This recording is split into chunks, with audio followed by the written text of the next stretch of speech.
Hey, the soup for breakfast is bland. Why is it so watery? What? It's not good? No, it's not. Make it richer, will you? But the doctor said I should watch the salt. Who cares? I love rich flavors. The one who's always complaining about the food is my mother-in-law, or Mill for short. She's constantly craving heavily seasoned food. But she's overweight and borderline diabetic, so her doctor warned her. She doesn't seem to care and just adds extra seasoning to whatever I cook.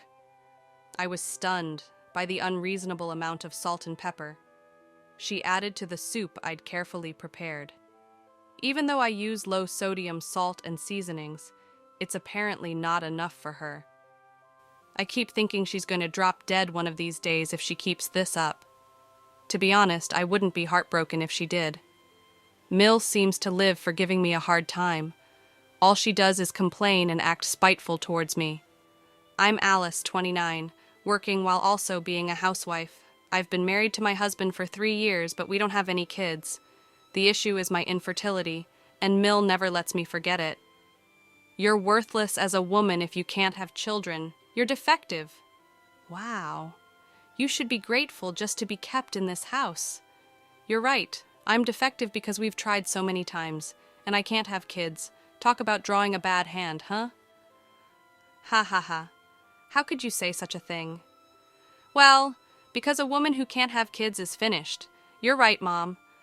My husband laughed and agreed that I'm defective. I want a baby so badly. I've been going to the obstetrician while working, but nothing's working.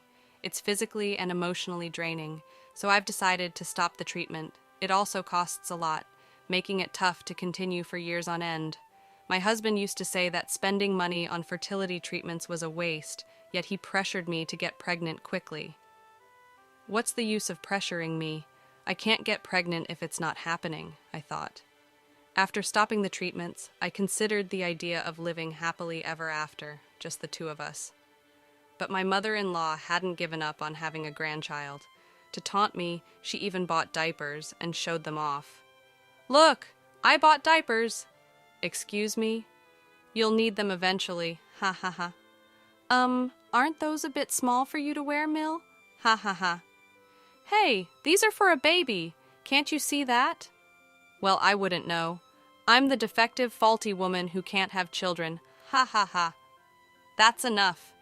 Angry, my mother-in-law stormed off to her room.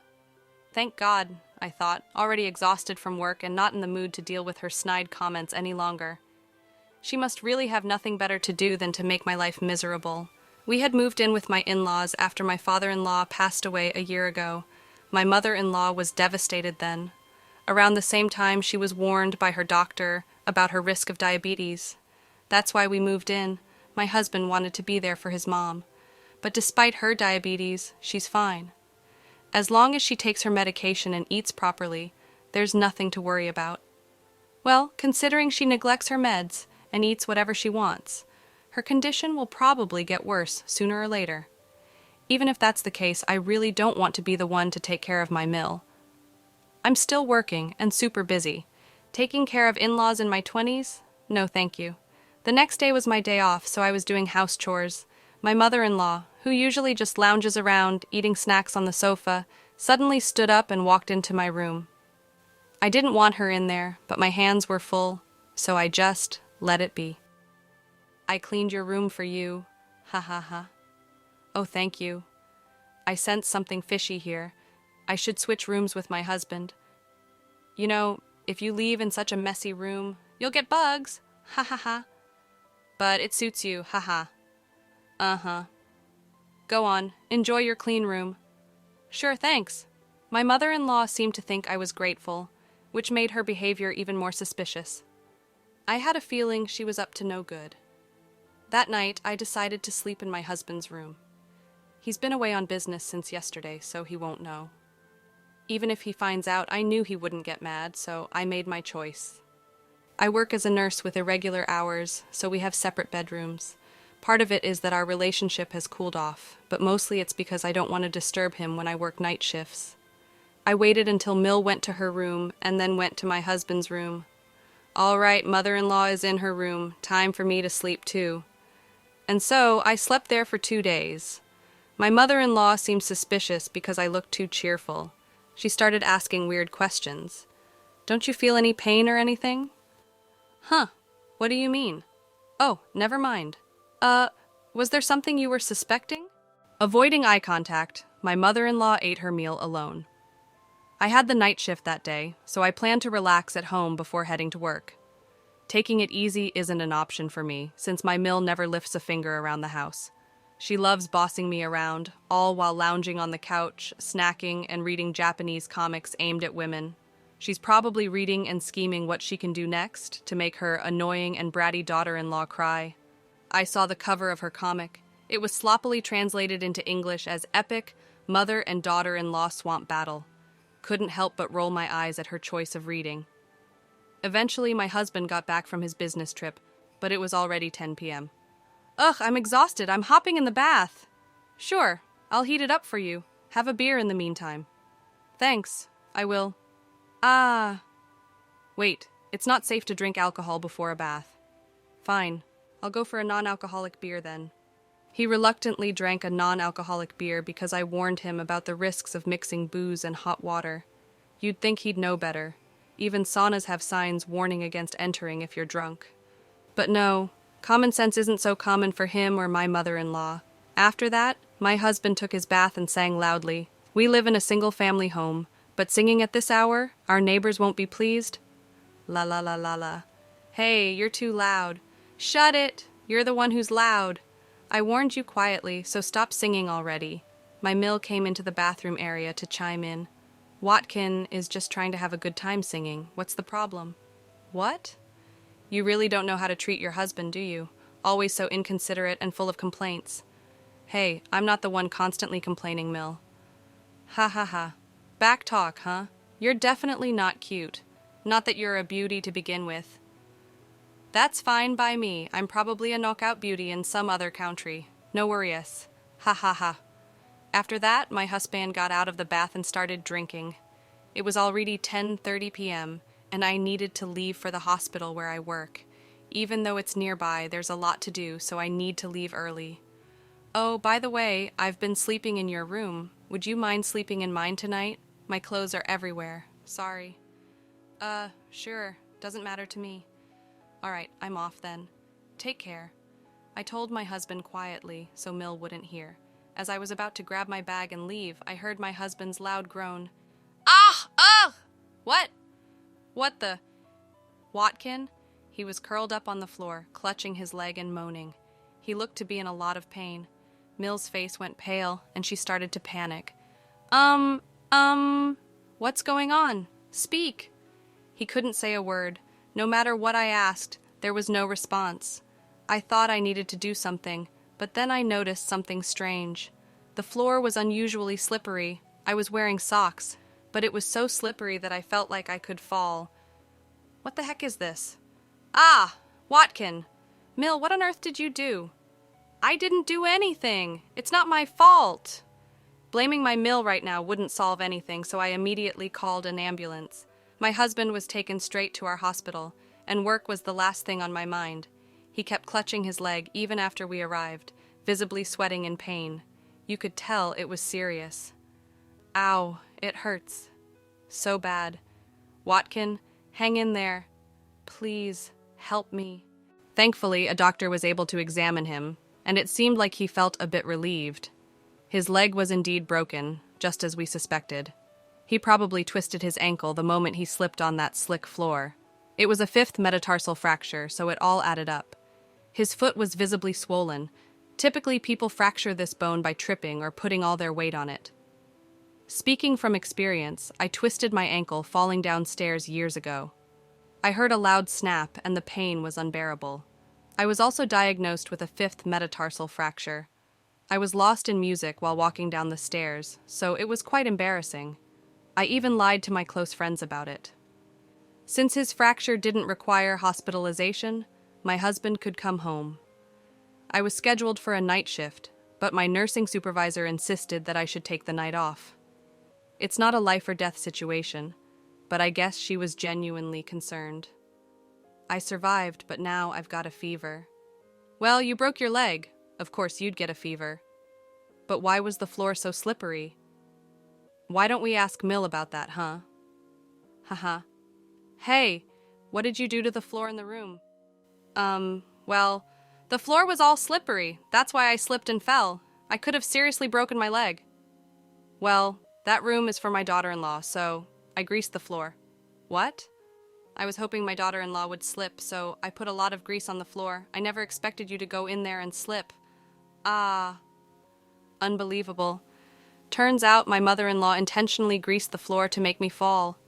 She had claimed to have cleaned the room, but her actual intention was to put me in harm's way. I'm furious. If I had entered that room, I might have broken my leg. No, breaking a leg would be the least of my worries. Hitting my head could have been fatal. My Mill is practically a criminal for doing something this dangerous. You're despicable. You're not even family to me anymore. I got seriously hurt because of you. I'm going to the police. Wait a minute. I didn't directly cause any harm, did I? Your wife is the one to blame. What? She told you to enter her room, didn't she? So this is all her fault. Shut up. That's not the point. You're getting arrested. My husband was furiously dialing the police. My Mill tried to snatch the phone away, but couldn't overpower him. Even with a broken leg, my husband was still stronger. He was desperately holding on to his phone, speaking to the police. I couldn't help but think that I'd rather be at work, maybe even at the hospital, than deal with this mess. Neighbors will eventually catch wind of this horrifying situation. Well, since she almost injured me too, maybe I should also consult the police. What? We don't know for sure, but she might be charged with attempted harm. Wait, no, I don't want to be taken to the police. Really? You knew the risks when you did this? Or did you think you could just erase me from this world? Well, I did think it would be better if you just disappeared. Wow, you're the worst. Your mindset is criminal. Personally, I wish you'd just stay in jail forever. Let's get a divorce. What? I can't continue like this. If I stay in this house, you might actually erase me one day. I'm too scared to live with that. Plus, I can't stand your lack of morals anymore. Wait, don't say we'll divorce over this. Over this? You looked down on me, called me defective. Do you even know how much that hurts? I can live without you just fine. No, I need you. I was counting on your income. I even got a new car contract. What? I finally got the Toyota Century I've always wanted from Japan. I don't care anymore. I managed to clean the slimy floor and hastily packed my belongings into a bag. I stuffed more into my carry-on, took off my wedding ring, and placed it on the table. While rummaging through a shelf full of dishes, I thought about bringing the divorce papers. Ah, found it. The divorce papers you wrote before. What? Remember how you wrote that if I can't have a child within 2 years, we'd divorce? Thanks, I can't have children now, so let's divorce. You must feel relieved now. Wait, what about the loan for my Century? Who cares? I left the house and headed straight to the hospital. The compassionate charge nurse didn't probe when I showed up at the hospital. She seemed to sense I had my reasons. I'm a nurse, so I can support myself without relying on a husband. I wondered why I put up with being treated like a servant in that awful in-law family, enduring their snide comments. I started to feel like the whole situation was ridiculous, so I decided to focus solely on my job and stop dwelling on it. The next morning, I filed for divorce. He's now my ex-husband. Given the emotional pain he caused me, I consulted a lawyer about getting compensation. In the end, my ex-husband had to pay me, and I couldn't help but think, serves you right. Ever since the police got involved, it seems the neighbors have been giving my mother-in-law the cold shoulder. Because she blabbed about why my ex-husband broke his bone, everyone thinks she's a terrible parent. Understandably, my ex-husband no longer wants anything to do with her and seems to have kicked her out. Though there is some kind of survivor's benefit program, it doesn't pay much. She's been crying that living alone is impossible. She loves to eat, and because of her, our grocery bills were outrageous. So, living on just the survivor's benefit would mean a very modest lifestyle. As for my ex-husband, I don't care what happens to him anymore. He said something about taking out a car loan, but I have no idea what happened with that. I assumed he wouldn't be able to afford it on his salary. He took me for granted and thought I would contribute money too, which annoyed me so much. Even though he's not particularly wealthy, he's the type to buy a new car without thinking. Later, I started dating a doctor at the hospital, and 2 years after that, we got married and were blessed with a child, which felt like a miracle after all I'd been through. From now on, I'm committed to doing my best for my family. Those bags are for you and Dad to take. Get out of here, will you? I couldn't hide my shock at the sight of the bags piled up at the front door. Everything in them belonged to me and my husband, from clothes to daily necessities. What's going on? Why are you kicking us out of our own home? My hands trembled with anger at the sheer injustice. Seeing my reaction, my son and daughter-in-law smirked. We're taking over this house before Dad gets back from his business trip. Consider it our wedding gift. That's absurd. You can't do that. Well, you didn't give us any wedding money, so it's only fair. You're old anyway. Why don't you just go to a nursing home or something? Mia said, and Alex burst into laughter. Great idea. Off to the nursing home with you.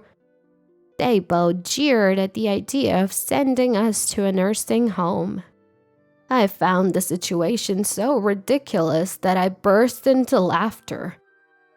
They looked at me suspiciously, but I didn't care. Are you sure you won't regret this? Regret? We'll feel relieved. All right then, suit yourselves. I smiled at the bluffing Alex and Mia, grabbed my bags, and left the house. It feels so good without the nuisances. We got the house too. This is awesome. I heard their jubilant voices from the other side of the front door. They have no idea what's coming for them. I dragged my carry-on bag away from the scene. My name is Laura. I've worked in caregiving for many years and retired at 70. I enjoy interacting with people, so even after retirement, I volunteer locally. My husband is also in his 70s and runs a small to medium-sized business. He's quite active for his age, often accompanying his employees on business trips. It seems that the company will be handed over when the successor grows up, so I would like to support my husband's work until then. We have a son named Alex. He was a miracle baby for us, as we struggled with infertility for years. We raised him with love and care, and he used to be a well-behaved child. Alex had always been a good kid, the kind of son that made parents proud and neighbors talk. It's not like we spoiled him. We taught him the basics. What's wrong is wrong, and don't do things that annoy others. But when Alex hit high school, we realized there's only so much parents can do. He started hanging out with a local group of troubled teens, and his life began to spiral. The influence of friends can be greater than that of parents. Our once honest and straightforward son became rebellious, selfish, and self-centered. He barely graduated high school and went on to a local college, where he started demanding to live alone. We rented an apartment for him and supported his tuition and living expenses. We hoped college would give him a sense of urgency and a stepping stone to independence. But Alex barely attended classes and remained aimless even after barely graduating. Now, Alex is in his mid-40s. No job, No significant other. Is he going to be all right? These were my worries when I called him about coming home for the holidays. That's when everything started to unravel. Hello, who is this? The voice I heard after 6 months was clearly not Alex's. A woman's voice, cute but somewhat languid. Is this Alex's phone? Who are you? Who are you? I heard Alex's voice faintly in the background. Mia, who are you talking to? Alex, some unknown lady is calling. I don't know any older women. Who is it?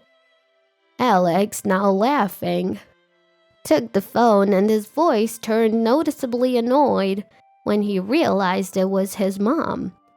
What do you want, Mom? Why?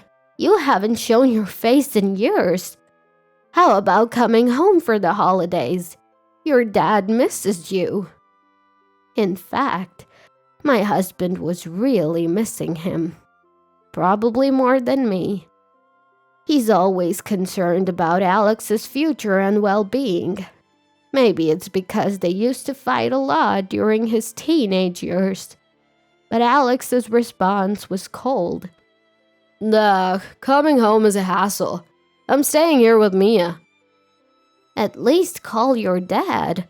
Yeah, I get it.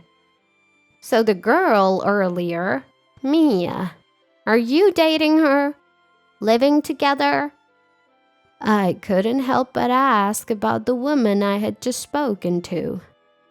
Would a girlfriend really answer her boyfriend's phone without permission?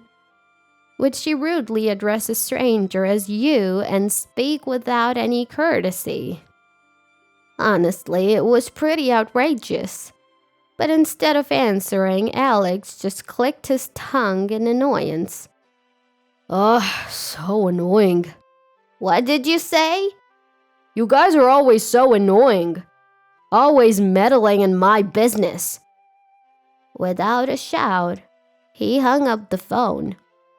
I had been yelled at during Alex's rebellious years, but I never thought he'd speak to me like that as an adult. I stood there, phone in hand, stunned. I'm home. Did you talk to Alex? That night, I told my husband about the rude woman who answered the phone and the harsh words from Alex. My husband looked serious, but eventually said, Well, he is working, even if it's temporary employment. Let's give him some space. Maybe my husband was right. I was shocked when Alex changed in high school, influenced by his surroundings. I've been anxious that he might be hanging out with the wrong crowd or dating someone questionable. Maybe my over-involvement was getting to him.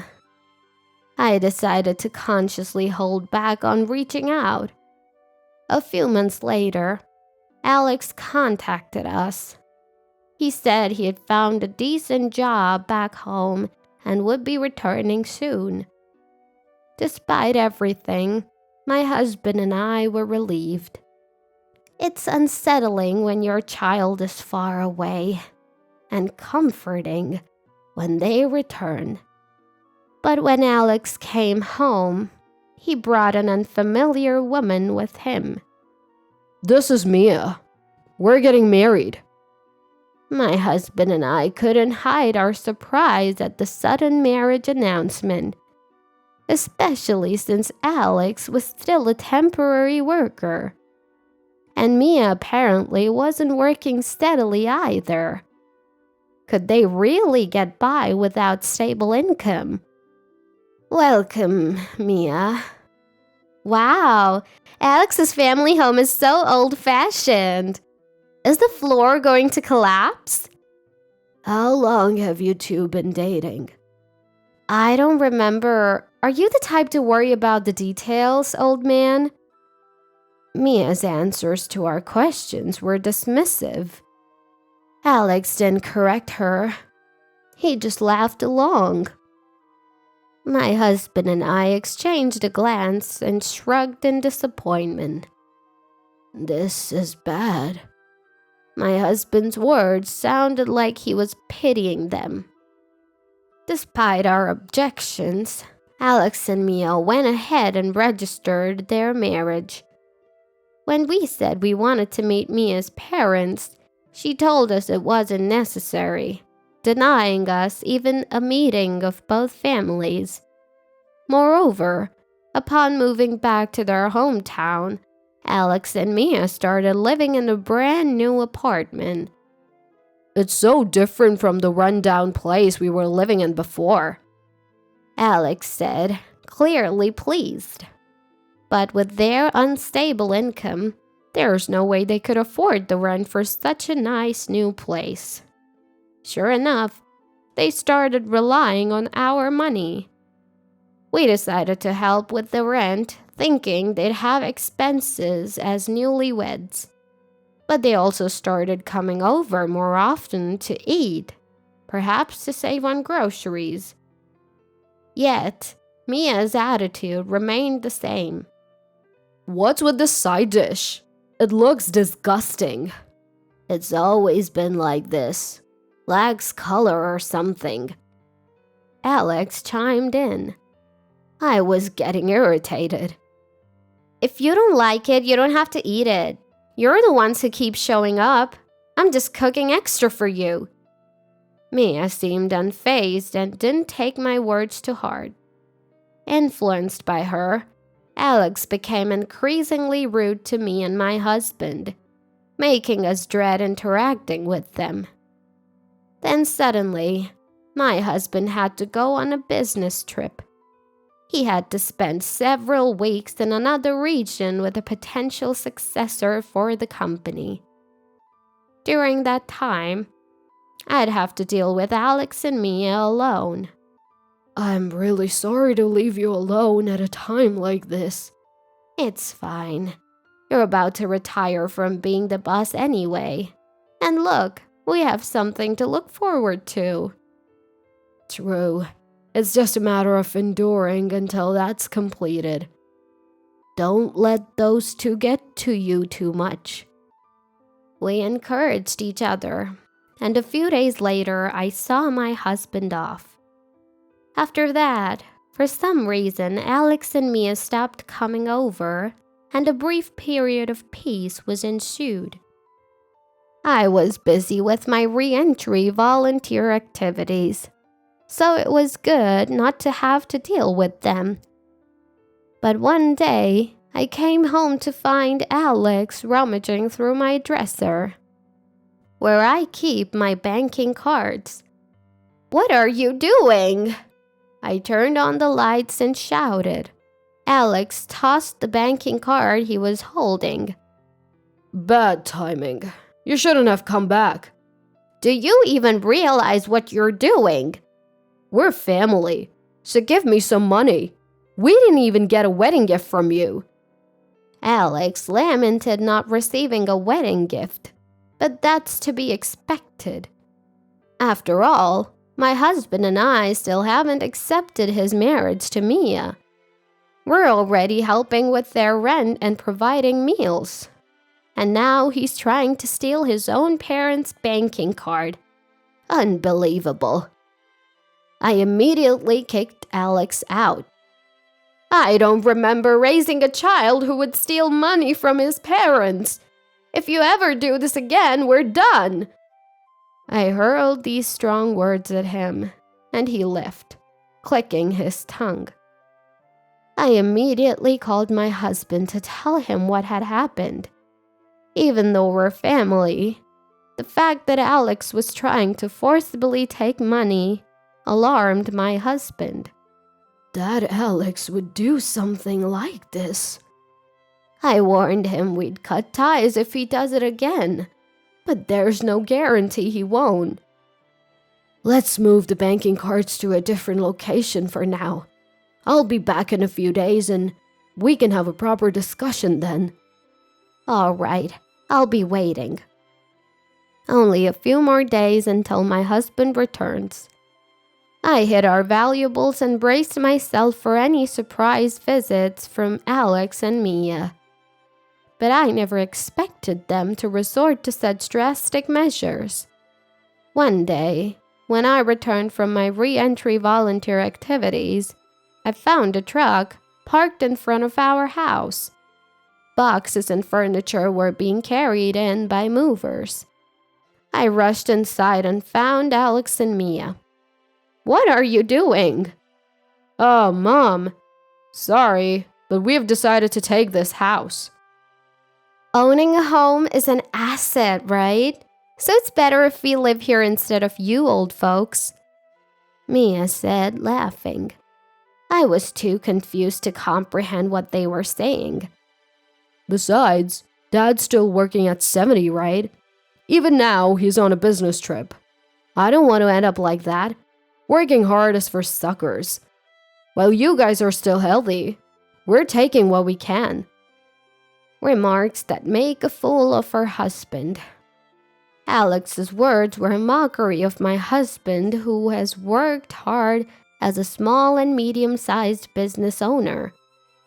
I understand that it's been tough getting the business off the ground, but to me, this felt like an unbearable insult. "Those are your belongings. Get out!" Alex pointed to several bags packed at the entrance. I couldn't hide my shock. Everything from our clothes to daily necessities had been shoved into bags. Why should we have to leave the house we live in for you two? Faced with such unjust treatment, my hands trembled with anger. Seeing my reaction, the couple grinned. "We're gonna make this house ours before Dad gets back from his trip. Consider it a wedding gift." That's impossible. You didn't give us a wedding gift, so this is only fair. You're old. Why don't you go to a facility or something? When Mia said that, Alex joined in with a big laugh. "That's a great idea. Old folks should go to a facility. A facility!" As they chanted, urging me to go to a facility, something in me snapped, and I burst into laughter. The two of them looked at me suspiciously, but I didn't care. Are you sure about this? You won't regret kicking me out. "Huh? We'll feel refreshed." All right then, suit yourselves.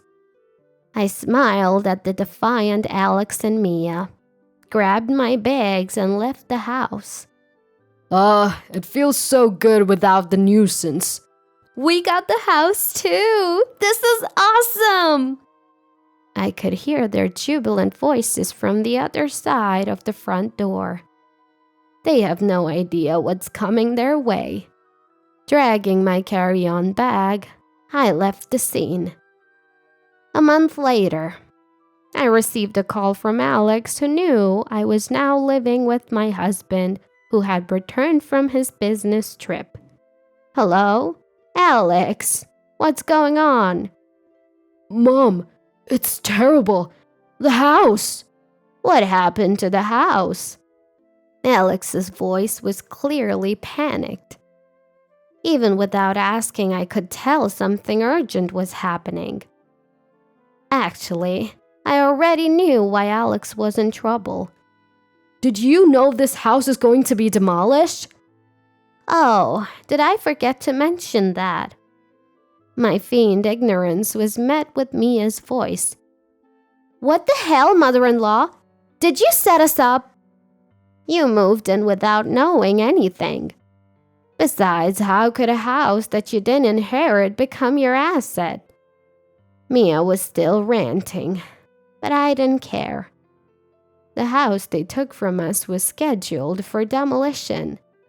Once my husband returned from his trip, we planned to tell Alex and move into our newly built one-story home. We had moved our banking cards to the new house the day Alex went snooping, so they were safe. I was planning to explain everything step by step, but Alex and Mia took that opportunity away from us. Listen, the contractors are already here, telling us to vacate. Where are you guys? Can you take us in for a bit? Well, you have that rental apartment, don't you? You were living there originally, so you can just go back. We thought we'd get the family home, so we already terminated the lease. I was utterly amazed at my own son's lack of crisis management skills. It seems Alex and Mia had prematurely terminated their apartment lease, thinking they could live in the family home and use the money I was paying for rent however they wanted. Only then did they find out the house was going to be demolished. But that's not our problem anymore. You guys better leave soon. If anyone other than the owner, my husband, is found living in a house scheduled for demolition, you could be charged with trespassing. Come on, we're family. Help us out. You're the ones who told your parents to go to a facility, right? I did as you wished, so figure out the rest yourselves. With that, I hung up the phone without waiting for a reply. After that, the demolition began, and the house my husband and I had lived in for years disappeared without a trace. I thought the situation might turn into a police matter if Alex and Mia didn't leave by the deadline, but it seems my worries were unfounded. Life was peaceful for a while, but the calls from Alex and Mia didn't stop. We even changed our phone numbers, but they managed to track us down through local volunteer connections. Their demands were, as always, about money. Alex and Mia, without stable jobs and now without a home, were living in company housing while working at a factory. Despite having a roof over their heads, they still wanted to live luxuriously on someone else's dime. If you don't give us money, we'll show up at your house. My husband and I became a bit concerned upon hearing this desperate threat. Only a handful of people know the location of our new home. My husband had just retired as the CEO and passed the reins to his successor. But he had told some people at the company about our new residence. I don't think our employees would leak information to someone like him. Maybe we should talk to them, just in case. While we were discussing this, Alex and Mia showed up at my husband's company. The current CEO informed us about their visit. Did they cause any trouble at the workplace? We were quite concerned, but the current CEO assured us that that wasn't the case. The employees had heard my husband complain about Alex and Mia before, and they were appalled by their actions towards us. So when Alex and Mia showed up at the company, they were firmly turned away. They persistently demanded to know our whereabouts, but the CEO assured us he didn't reveal anything.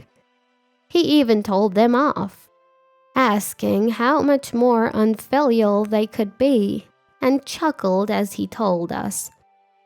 Alex and Mia left the company in frustration and haven't returned.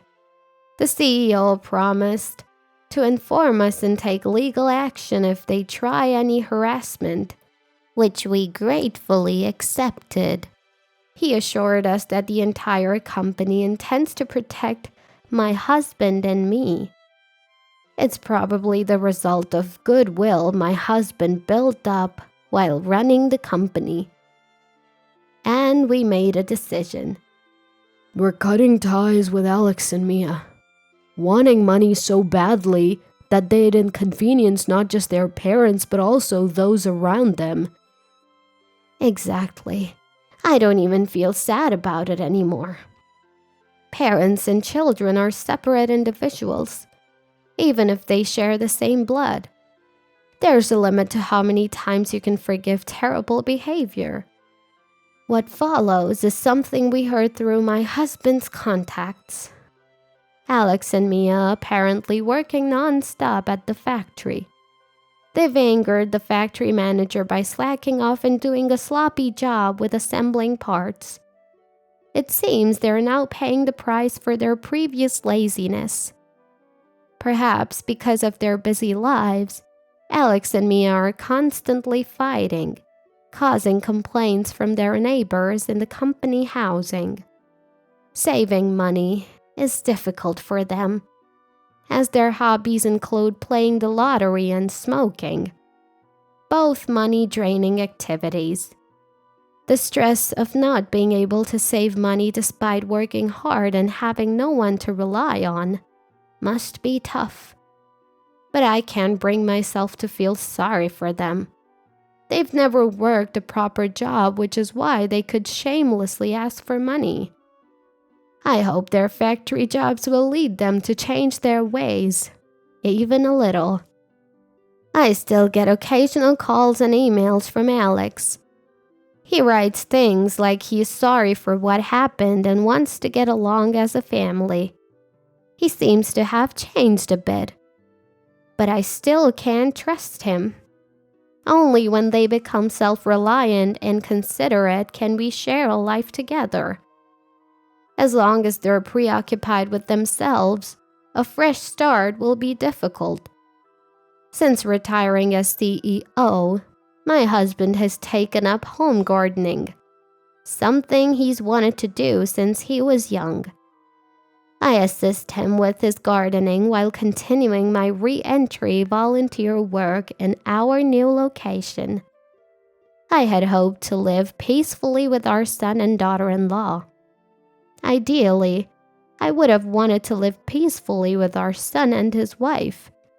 That wish may not have come true, but as long as I know they're alive and well somewhere, that's enough for me. The time I spend with my husband is more precious and warm than anything else. I intend to protect this invaluable happiness and lifestyle with all my might.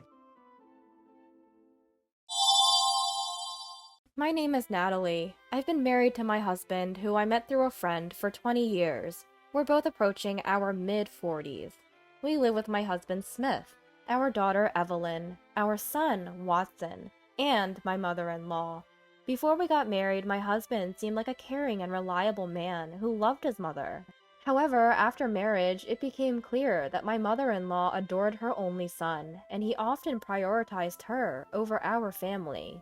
When I tried to talk to him about the tough treatment I received from mother-in-law, he would say, "My mom is right," and he wouldn't listen to me. Life was bearable when we lived separately from mother-in-law, but when our second child, our son, was born, my father-in-law passed away suddenly. Concerned for mother-in-law, my husband suggested we move in with her. Once we started living together, mother-in-law's attitude toward me worsened. We had 2 kids to look after, and now mother-in-law's living expenses were added to our budget. My husband's income wasn't enough to cover our living expenses, let alone pay off loans, so I had to work as well. Mother-in-law didn't like this and said, "A wife should stay home and take care of the house," and "don't neglect household duties just because you work." But I had no choice but to work. Ignoring mother-in-law's objections, I started working full-time. Naturally, I couldn't devote all my time to housework. Things got tough, and I asked my husband for help, but he would just lounge on the sofa, playing games on his smartphone even when he was home.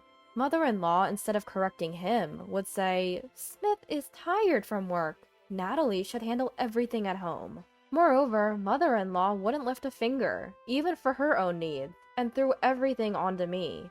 My husband seemed to like this, and stopped doing anything around the house. In the end, while working full-time, I had to handle all the housework and childcare for our family of 4, including mother-in-law. To make matters worse, mother-in-law demanded an allowance of $500 a month from our household budget, even though she contributed nothing. Mother-in-law doesn't contribute a single dollar to our household expenses. Of course, all of her food and utility bills come out of our budget. On top of that, she even demanded an allowance from our household income. Naturally, I refused. But mother-in-law argued, "The household income is Smith's earnings. You, as his wife, have no say in how it's spent." My husband backed her up, saying, "It's my money, so I can give it to my mom if I want to." Neither of them understood why I needed to work full-time. Yet, if I ever cut corners on housework due to my busy schedule, mother-in-law would criticize everything from the meals I prepared to how I cleaned. "Oh, take out again tonight? Poor kids," she'd say. Or, "Natalie, your cleaning is really sloppy," criticizing me at every turn. Even when I asked for help with the kids, neither my husband nor mother-in-law would lift a finger. Mother-in-law's favorite line was, "When I was young, I did all the housework and childcare myself." She'd go on and on about how great she was as a wife and mother, and how I fell short in both roles. Adding insult to injury, my husband would just listen and say nothing, making me feel even worse. But I could have tolerated all that. What hurt the most was mother-in-law telling my kids, "You two are really unfortunate," and "Such a careless person doesn't deserve to be a mother." I've never neglected my daughter or son, yet she had the audacity to say this. Thinking about how my kids must feel hearing that made me incredibly frustrated. Then one day it came to light that my husband was having an affair. My husband, who neglected household duties because he was busy with work and just lounged around on his days off, had betrayed me. Even after this revelation, he blamed me, saying, "You're always nagging to help around the house, so I never get a break." Mother-in-law chimed in, "This happened because you're not a good enough wife." They even said, "If you have complaints, then leave." All my efforts to keep our home together felt like they had been for nothing. I felt something inside me break. As our marital discussions continued, I grew increasingly exhausted. Finally, during one of our talks, I said, "Fine, I'll leave this house." Upon hearing this, mother-in-law neither got angry nor surprised. She just laughed and said, "Oh, you're finally leaving. Well, it won't make much difference whether you're here or not." Even my husband was indifferent, saying, "With mom around, it's the same as if you were here. Do whatever you want." He probably planned to invite his affair partner home right away. They both seemed to think their lives wouldn't change a bit if I left. What had all my efforts for the family been for? I felt more empty than sad. It was probably all in vain. When the divorce was settled, I asked my kids, "What will you do?" My teenage daughter and son said, "We'll stay here. Grandma can handle things." "Don't you answer. I'll stay too." Hearing their answers, mother-in-law smiled smugly. "Well, of course. Who'd want to go with a mother who can't even manage housework or childcare? Don't worry, I'll take care of everything perfectly from now on. Unlike you." She sneered. My husband just said, "I feel better leaving it to mom." In the end, I left the house without my kids. A few days later, as I was leaving, mother-in-law taunted, "Leaving your kids behind? You're the worst kind of wife." I left home while being ridiculed by mother-in-law. Months after leaving, I'd finally stabilized my life. Then, out of the blue, I got a call. "Natalie? Where are you?" It was mother-in-law. I left my contact info for the sake of my kids, but mother-in-law sounded frantic. "Why do you need to know? I have no relation to that house anymore." "What are you talking about? Our home is a mess because you left."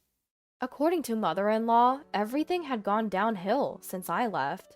I was inwardly stunned.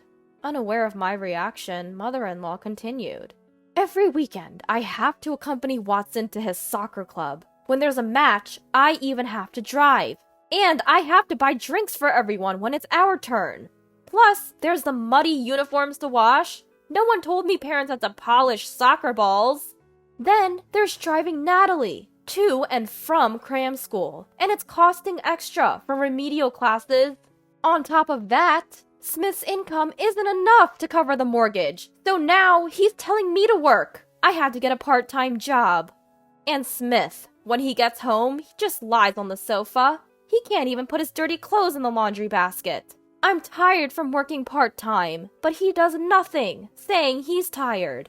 I have to do all the housework and laundry for the entire family by myself.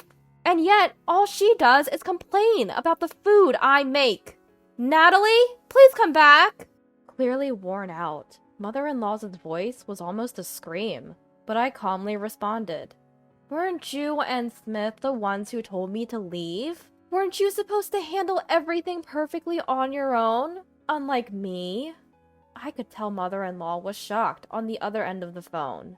Her current situation was exactly where I had been just a few months ago. Working to support the family, handling all the housework and childcare alone, and a husband who wouldn't help. Except she didn't have me to complain about, so she was better off. Probably the woman who was the husband's cheating partner, whom mother-in-law expected as a labor force. The woman my husband had an affair with left him right after I moved out. It would be so. Who would want to join a household with mother-in-law and 2 kids from a previous marriage? They probably thought she would fill the gap I left.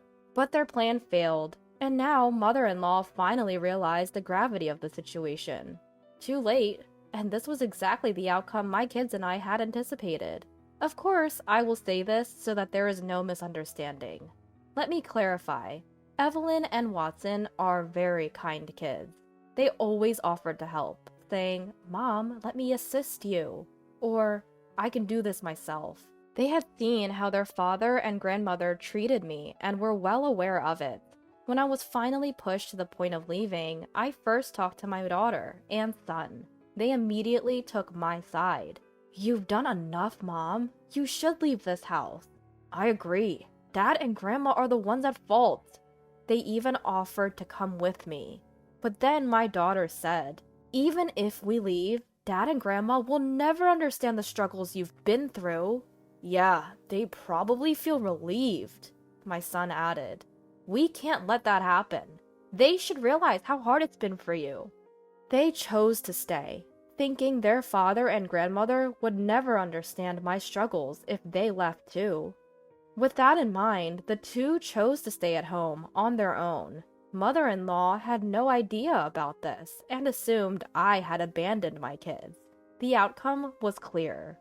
I never had high hopes for my husband, but mother-in-law couldn't possibly replace me in supporting the family, doing housework, and raising kids. And with just my husband's income, they couldn't even manage the household finances, let alone the mortgage. Mother-in-law probably finally realized where her allowance had been coming from. I had been the one doing all the housework and taking care of the kids while working. My husband and mother-in-law did nothing but complain, pushing everything onto me. Now they must have felt firsthand what I had been juggling all along. I regularly received updates from my kids about the situation at home.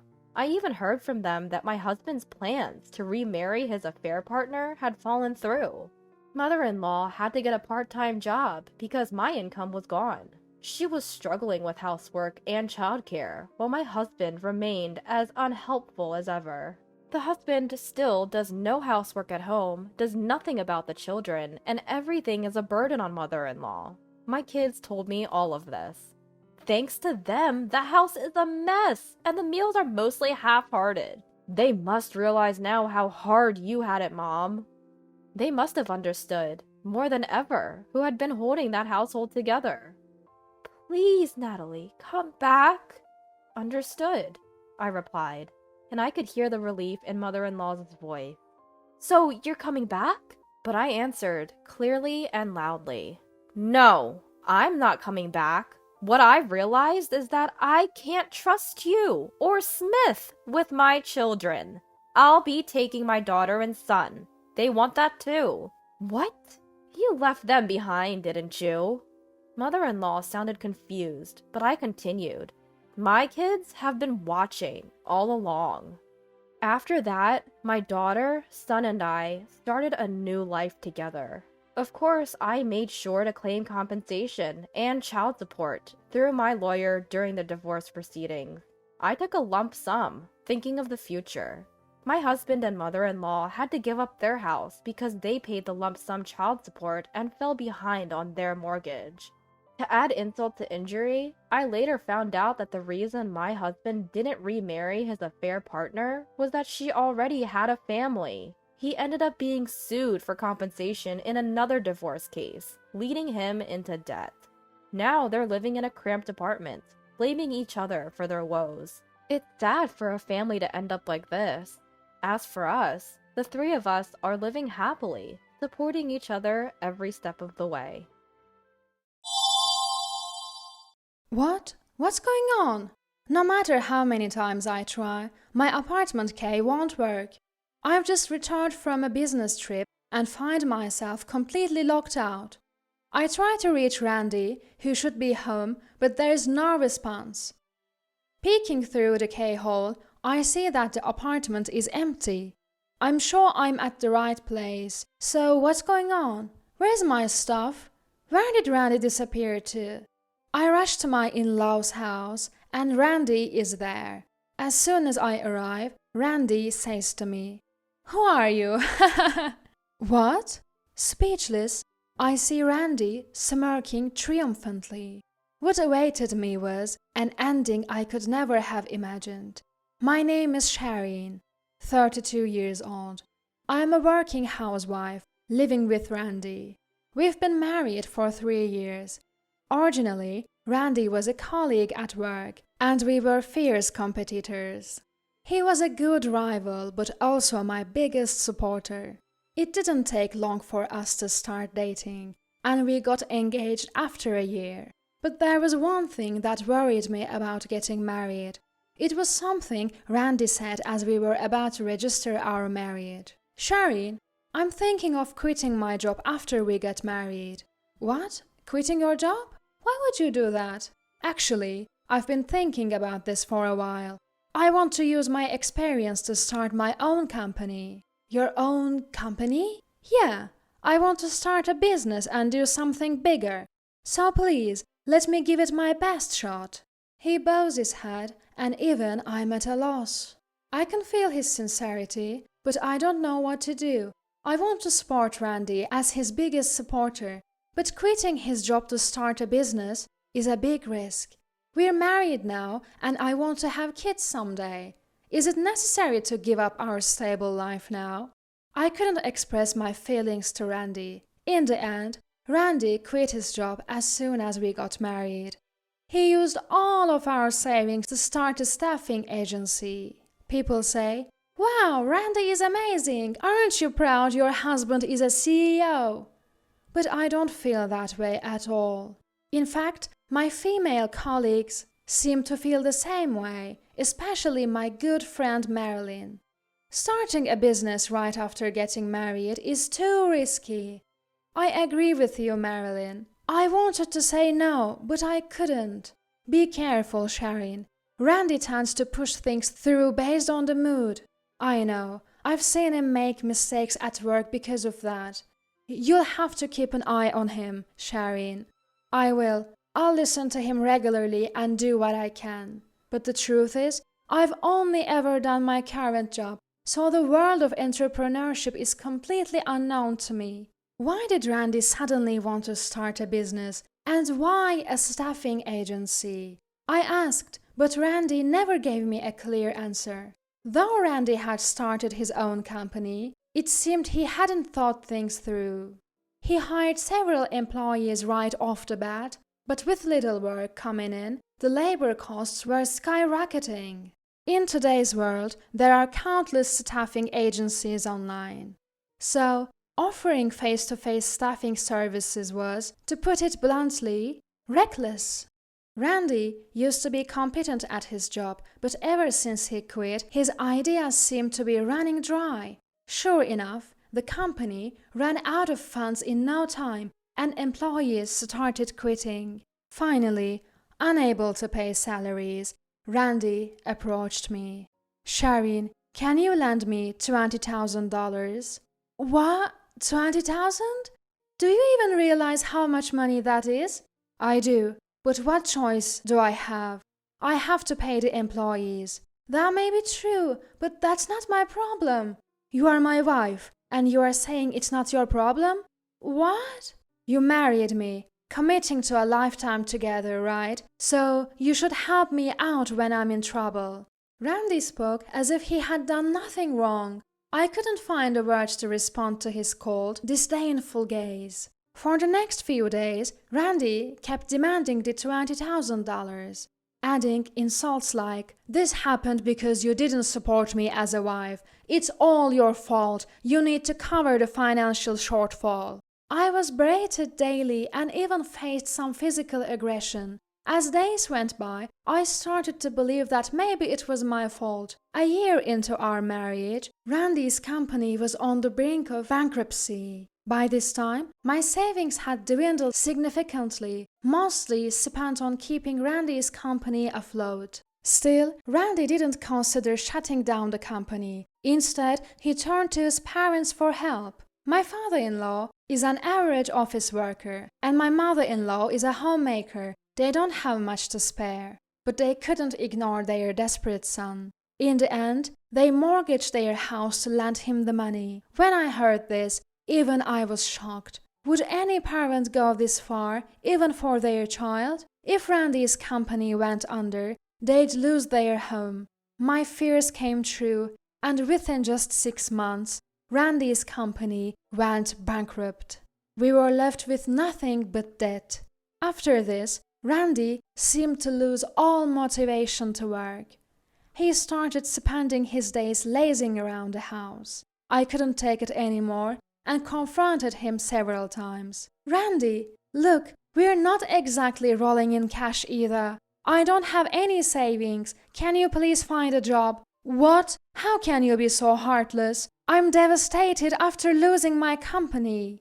"This is not the time for that. We owe money to your parents. They'll be fine. Their house is collateral." "Do you even understand what that means? If things continue like this, they'll lose their house." "It doesn't matter to us. My parents are old. They might as well be useful for once." "I can't believe this. I never thought you'd be this kind of person." From that point on, cracks began to appear in our marriage. It's been about 6 months since Randy's company went bankrupt, and he shows no signs of finding a job. He's doing day labor once a week and spending all the money on himself. I've been dipping into my savings and cutting corners to make ends meet. Then, one day, during a break at work, my mother-in-law called. Shireen, sorry for the sudden call, but I need to talk to you."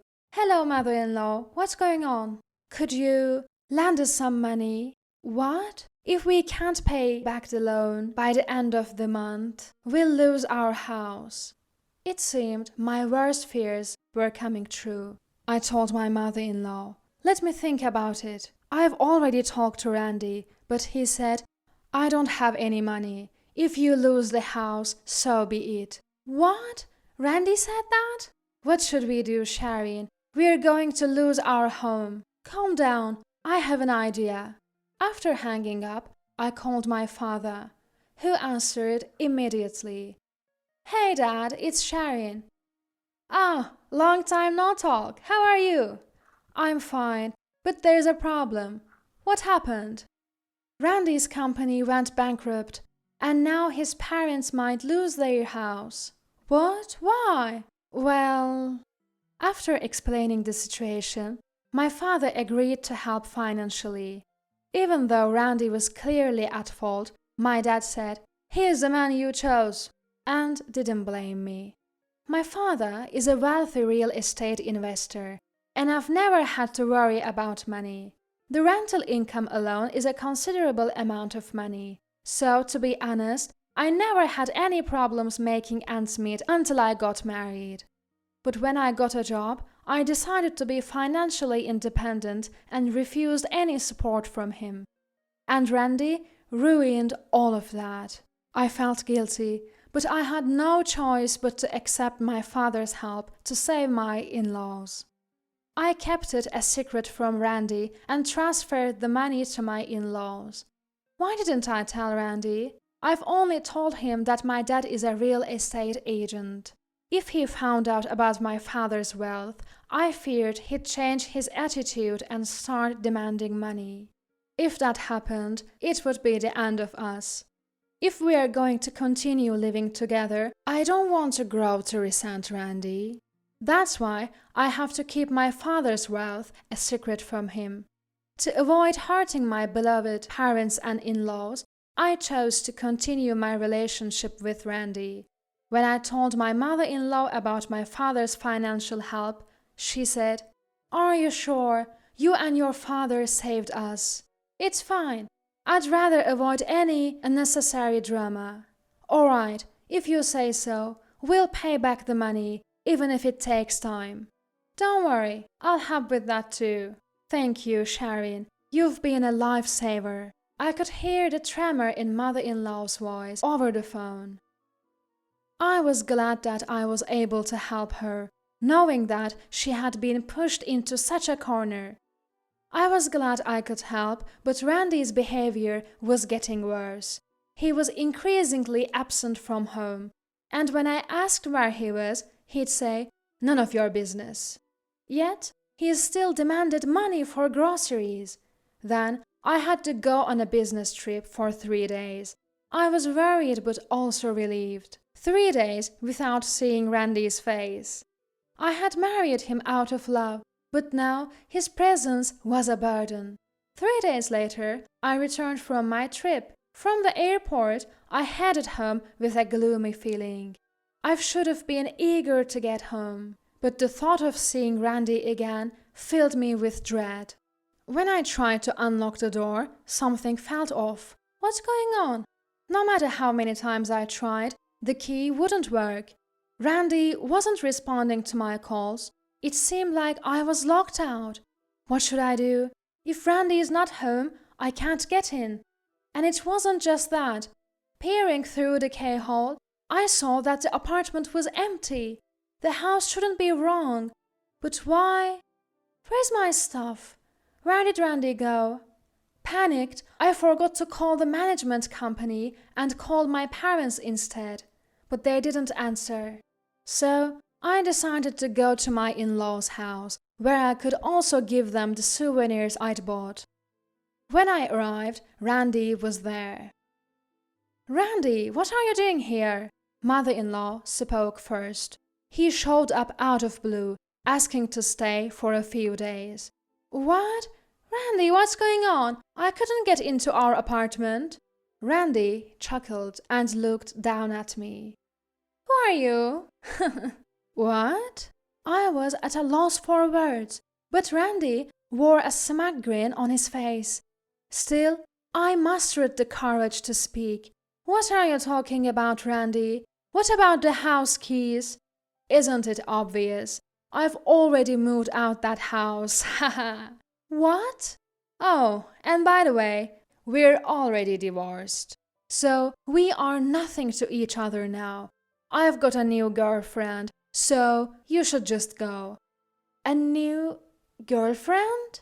Caught off guard, my mind went blank as Randy shoved his phone screen in my face. There he was, hugging a young woman, both of them smiling happily. In that moment, everything felt meaningless, and I lost the will to think. Fine, whatever. This marriage was over a long time ago. I slumped to the floor, and Randy looked down at me, grinning. Then, with a loud smack, Randy fell to the ground. His mother-in-law had slapped him. "What the— Mom, what are you doing?" "What have you done, young man?" "What do you mean, what have I done? I just left a useless wife and I'm planning to marry my new girlfriend." His mother-in-law started to tremble, her face turning red. "Randy, do you really not know?" "Know what?" "That you have this life because of Sharon." "What?"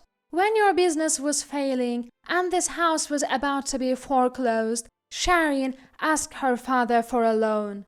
"My father-in-law did what?" "Randy, was visibly shocked, probably never expecting this. His mother-in-law didn't hold back. And yet, how much trouble do you need to cause others to be satisfied? Sharian even helped us with repayments. No way, Sharian did all that for me? You betrayed such a wonderful person. If you have time to be infatuated with another woman, why don't you work a little? Aren't you ashamed of burdening your wife and parents at your age? You are no longer our son. Leave now, and you are paying back all the debt yourself. But, Mom!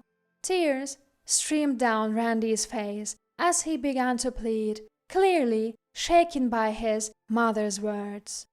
As his father grabbed his arm and started dragging him away, Randy turned to me for help. Sharian, I was wrong. Please help me out here. Help you out how? Just pay off my debt for now. Then we can start over as a couple, okay? You've already filed for divorce, haven't you? Well, we can reapply for a marriage license. I shot Randy an icy glare, colder than ever before. Then, as if to clear up my past grudge, I clearly said this. Don't be ridiculous. Reapply for a marriage license? How selfish can you be? I've been busting my butt to support you, and you betray not just me, but your own parents, and you even had an affair. No, it's not like that. I'll break up with her, so... I don't care. Your apologies are worthless now. I was a fool to ever try to help you. Go ahead, remarry your mistress for all I care. But know this, I will never forgive you. May you grovel for the rest of your life, burdened by massive debt. Sharian, wait, please. His pleas for mercy were cut short as his father-in-law threw him out of the house. We locked the door behind him, banning him from ever coming back. Later, I contacted a lawyer to demand repayment for the money I had lent him. Given that Randy's failed business also left him in debt, the total amount was astronomical. His parents disowned him and removed him from their will. So even if something happens to them, Randy won't inherit a dime. In the end, Randy lost both a place to live and people to rely on. Even his mistress grew tired of him and disappeared. Serves him right. This is the fate of a man who lived only for himself. As for me, I moved back in with my parents after the divorce. They're concerned for me, fresh out of a failed marriage, but to be honest, I have no regrets. I have a job and a loving family who are well and by my side. That alone makes me feel truly blessed. From now on, I want to live my life to the fullest for the people who truly care about me. Hey, what's going on? Where are you right now? Well, I just left the house, like you said. Is there a problem? My name is Emily. I'm a 35-year-old housewife living with my in-laws. My husband Max is on an overseas assignment, so it's just me at home with them. My father-in-law had a stroke last year, leaving him with a bit of paralysis on his left side. Despite that, he's actively working on his rehab and moving his body. As a result, it took some time, but he's recovered enough to handle most of his daily activities. Originally, my father-in-law made a name for himself as an investor. Before marrying Max, I used to work at a brokerage firm, so I really admire him. Living together has given us the chance to often discuss investments and assess management, and I think we've built a very good relationship. My mother-in-law, Helen, is a person who laughs softly and never engages in what people typically call bullying. She seems delighted watching father-in-law and me discuss financial matters. Emily, it's so good for your dad to have someone to talk to. He won't be bedridden, and it looks like we won't have to worry about dementia for a while. The way mother-in-law tenderly supports father-in-law is something I aspire to. I want Max and me to be a couple like them. I really feel that way. However, lately, I've noticed that mother-in-law seems to be struggling more as she sits on the sofa. We had her tested at the hospital and found that she's getting physically weaker. Her blood pressure is also a bit high, and the doctor advised her to take it easy. Mother-in-law, you've been holding down the fort here for so long. Please take some time for yourself. I said that as I comforted her and took over the housework. But that's not fair to you, Emily. You have to take care of Dad, too. Father-in-law can manage his showers and using the bathroom on his own. All he needs is someone to accompany him on walks and doctor visits. Emily. At this point, I came up with a proposal to reassure my mother-in-law. How about I ask Mom to join Dad on his daily walks? It'll be like a daily walking date for the two of them. I can't believe you, Emily. Well, I guess we'll take you up on your offer until I'm feeling better. Leave it to me. And so, life with my parents-in-law continued peacefully. My only concern was my sister-in-law, Sophia. Sophia constantly throws passive-aggressive comments my way. So, Emily, still no kids? Max is overseas, and these things happen when they happen. Can't even give birth to an heir. What a waste. We'll try to meet your expectations once Max is back in the country. Don't get too comfortable. I also have inheritance rights to this family's assets. It's just like that. I could directly confront her, but it's exhausting, and I don't want to upset my parents-in-law. Ignoring her gracefully is where I show my skills. Maybe Sophia thinks I married into the family to inherit my wealthy father-in-law's assets. It's common to have a mother-in-law, father-in-law feud, but in my case, it's with my sister-in-law. One day, I was having tea with my in-laws on our sunny porch. Emily, I have something to discuss with you. For the first time, mother-in-law looked serious. Yes, mother-in-law, what is it? Actually, Sophia is going to give birth soon, and she wants to temporarily stay at her parents' house to get support from our family. Oh, is it that time already? That's wonderful news. I sipped my tea as I responded. Given that your father is unwell, and have also been under the weather, making you handle the household chores, we're thinking of declining her request. I agree. It wouldn't be fair to impose more on you, Emily. My father-in-law looked genuinely concerned as he spoke. Oh, don't worry about that.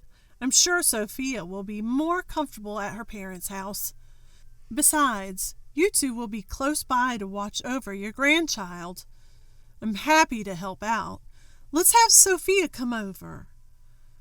Upon hearing my nonchalant answer, my mother-in-law's face clouded even more. Thank you, Emily. To be honest, we'd love to have Sophia here so we can see our grandchild up close. But the way she's been treating you is truly regrettable. Your mother's not feeling her best these days either. In the end, it seems like the burden will fall on you, Emily, and that's concerning. My father-in-law also seemed to worry about me. Sophia has made snide comments to me several times, but for the sake of my in-laws, I choose not to retaliate. This has apparently led to Sophia getting more audacious, in turn causing unnecessary worry for my in-laws. Did I mess up here? Once the baby arrives, Sophia might mellow down. I'd love to see you two enjoy your grandchild." What I truly wanted to say was that I wouldn't be beaten by the likes of Sophia, but I just grinned and bore it. "If you say so, then maybe it's okay to invite Sophia. I promise to take care of her as much as I can." My mother-in-law finally showed a smile. My father-in-law also seemed relieved. At first, maybe it was because the baby would be born to their biological daughter, they wanted to be close to the experience. "Emily, we're truly sorry, and thank you." Both my father-in-law and mother-in-law bowed their heads. "Hey, no need to bow. Let's lift our spirits. Prepare a room for sister-in-law and go shopping." "I can't wait. Can I come along to choose some clothes and toys for the grandchild?" All three of us laughed, wrapping up the discussion. My stay at my in-laws while sister-in-law gave birth was likely going to be just a month or two. I thought I'd just have to avoid any sister-in-law drama during that short time. That's what I thought. Until that phone call from sister-in-law. My mother-in-law quickly conveyed her consent to sister-in-law, agreeing that she could stay with the family temporarily while she gave birth. After dinner, my phone rang. It was sister-in-law. "Hello, sister-in-law. How can I help you?" "Hey, Emily. I'm going to be staying at our parents' house for my upcoming childbirth." "Yes, mother-in-law told me earlier today." Sister-in-law was speaking loudly. Maybe she was in a good mood. My in-laws paused, realizing the call was from sister-in-law, just by the voice leaking from my phone. It was loud enough for them to hear even without a speaker. "So, can you get out?" "What?" I couldn't help but raise my voice in shock. My in-laws were equally surprised and jumped a little. "I don't even want to look at you. Just seeing you irritates me. Make sure you're out of the house by the time I get back." Sister-in-law, what are you talking about?" "Tell Mom and Dad you're going on an extended trip or visiting Max. I don't care. Just get out. I want to spend time with my family." "Wait, hold on." Normally, I could easily dodge sister-in-law's barbs, but this time I was too shocked to find the right words. "Once I'm back, you better come back too. You need to take care of Dad, who needs long-term care, and my weak mom." "Sister-in-law!" "I won't take care of them. That's your job as the daughter-in-law. Be grateful I'm giving you a reason to stay in the house." "That's awful. How can you say that about your own parents?" Enraged by sister-in-law's cruel words, I couldn't help but shout at her. "Ooh, scary. I'll just tell Dad and Mom that you yelled at their pregnant daughter." I clenched my mobile phone and tears started to fall. Using my parents only for the birth and then ignoring them? They're such wonderful, kind people. I couldn't hold back my tears of anger and frustration. Glancing at mother-in-law, I noticed her face was red with rage, tears gathering in her eyes. In that moment, my own sister-in-law told me she wouldn't take care of her family. The frustration was overwhelming. Just then, father-in-law tugged on my sleeve. When I turned around, father-in-law had a note in hand. "It's okay. We have a plan. Just agree to what Sophia is saying for now and hang up the phone." I read the note, and father-in-law patted my arm with a reassuring smile. As if to calm my nerves, his touch was light. Seeing father-in-law's smile, I felt a wave of relief wash over me. Though my insides were boiling with anger, I was able to regain my composure. Understood. When are you planning to come back? Maybe next Friday. Then I'll make arrangements to leave the house by that time. You should have just listened from the start. Dealing with a stubborn sister-in-law is so tiresome. I have to clean up after dinner, so if you'll excuse me. As soon as I hung up the phone, mother-in-law broke down in tears and hugged me. I'm so sorry. I'm so sorry. To have a daughter who'd say such horrible things. I'm so sorry. Mother-in-law's tears were flowing freely. I'm fine, mother-in-law. You must be the one feeling terrible after hearing all of that. I wasn't concerned about what sister-in-law had to say. I could silence her with logical arguments if need be. It's not a big deal. But it's hard to see my mother-in-law cry like this. I'm really very sorry. You've been very patient, my father-in-law sighed. Don't worry about me. What's your plan, though? I asked him, trying to comfort my mother-in-law. Well, turns out there's another person struggling with Sophia. We're planning to discipline her together. Another person having issues with Sophia? I was puzzled. Who else could be dealing with her? We've only got 10 days until Sophia comes home to have her baby and seek the family support. No time for tears. We need to start planning how to handle her. Yes, this is where you, Emily, will prove your worth. My mother-in-law wiped her tears and stood up. My worth? I had no idea what she meant. Shortly after, Evan, Sophia's husband, came to visit. Good evening, everyone. I apologize for Sophia's terrible behavior. Evan bowed to my parents-in-law and me as he entered. Emily, meet the other person who's been grappling with Sophia, my father-in-law said with a smile. Before joining this family, I worked in a brokerage firm, as did Evan. We knew each other professionally. I don't mind what she says about me, but I can't forgive her how she talks to you two. I vented my frustration about Sophia to my brother-in-law. He scratched his head and sighed. Look, there's no excuse for her. Even when I tried to correct her, she loses her temper.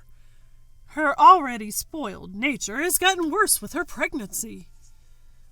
My own daughter told Emily to leave while she stays here to give birth. Can you believe it? My mother-in-law was angrier than I had ever seen her. I get why you and my father-in-law get along. You're in the same line of work. It seemed fun. Sophia probably just couldn't stand it. Wait, so she's jealous because I get along with you and my mother-in-law? I was dumbfounded. She hurt her parents this much out of petty jealousy? And there's one more unbelievable thing. My brother-in-law began to talk about Sophia's actions.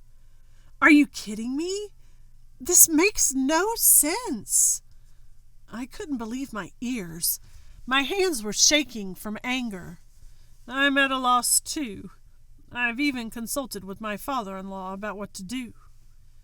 My mother-in-law looked like she was throwing in the towel. At this point, I was fuming. She plans to rely on her parents' home like nothing happened. She should have been confronted head-on. In hindsight, I regretted my naivety. Father-in-law sighed, looking disappointed. Add this latest mess to the mix, and I'm done giving her any slack. She's my daughter, but enough is enough. Your conversations with father-in-law have finally paid off. My conversations with father-in-law? Wait a minute, you mean... Something clicked in my mind, recalling a discussion I'd had with father-in-law in the past. We might as well go all in. Get ready, Evan. Yes, father-in-law. Mother-in-law finally cracked a smile. All right, Emily, we've got a busy week to prepare everything. We're going to be busy. Absolutely, mother-in-law. Let's do this. I rolled up my sleeves and followed mother-in-law. The next Friday, as planned, sister-in-law returned home temporarily to seek family support for her childbirth. I wonder if that annoying woman finally left. Now I can just laze around here for a while. Maybe I should just move back home for good. Sister-in-law hummed as she walked onto the property. Then, right in front of the house, she dropped her bags and froze. What is this? What stood before her was, indeed, her parents' home. Well, it used to be their home. Now the gate was locked, the name plaque removed, and a for sale sign was prominently displayed. The windows were bare, and the house obviously looked abandoned. What's going on? Why is nobody here? Sister-in-law frantically called both father-in-law and mother-in-law, but neither answered. They'd had enough and blocked her number. Even social media was blocked. Why aren't Mom and Dad answering? Maybe she will... Sister-in-law seemed to get the idea to call me. Hello, sister-in-law, what's going on? I answered her desperate call, cool as a cucumber. Sister-in-law, anything but composed, started shouting right away. What's the meaning of this? My parents' house is for sale! She was loud enough that father-in-law and mother-in-law could probably hear without even needing speakerphone. I moved the phone away from my ear and replied, That house and the property have been sold. There's no place for you to temporarily stay while seeking family support for childbirth. Sold? What do you mean? We were told to leave by you, so we did. Don't joke with me. How can my parents' house be sold just because you left? Well, the house is in my name. Why keep it just for you? What are you talking about? You sold the house without telling my dad? You thief! I'll sue you! Seemingly forgetting she's pregnant, sister-in-law was yelling in a fit of rage.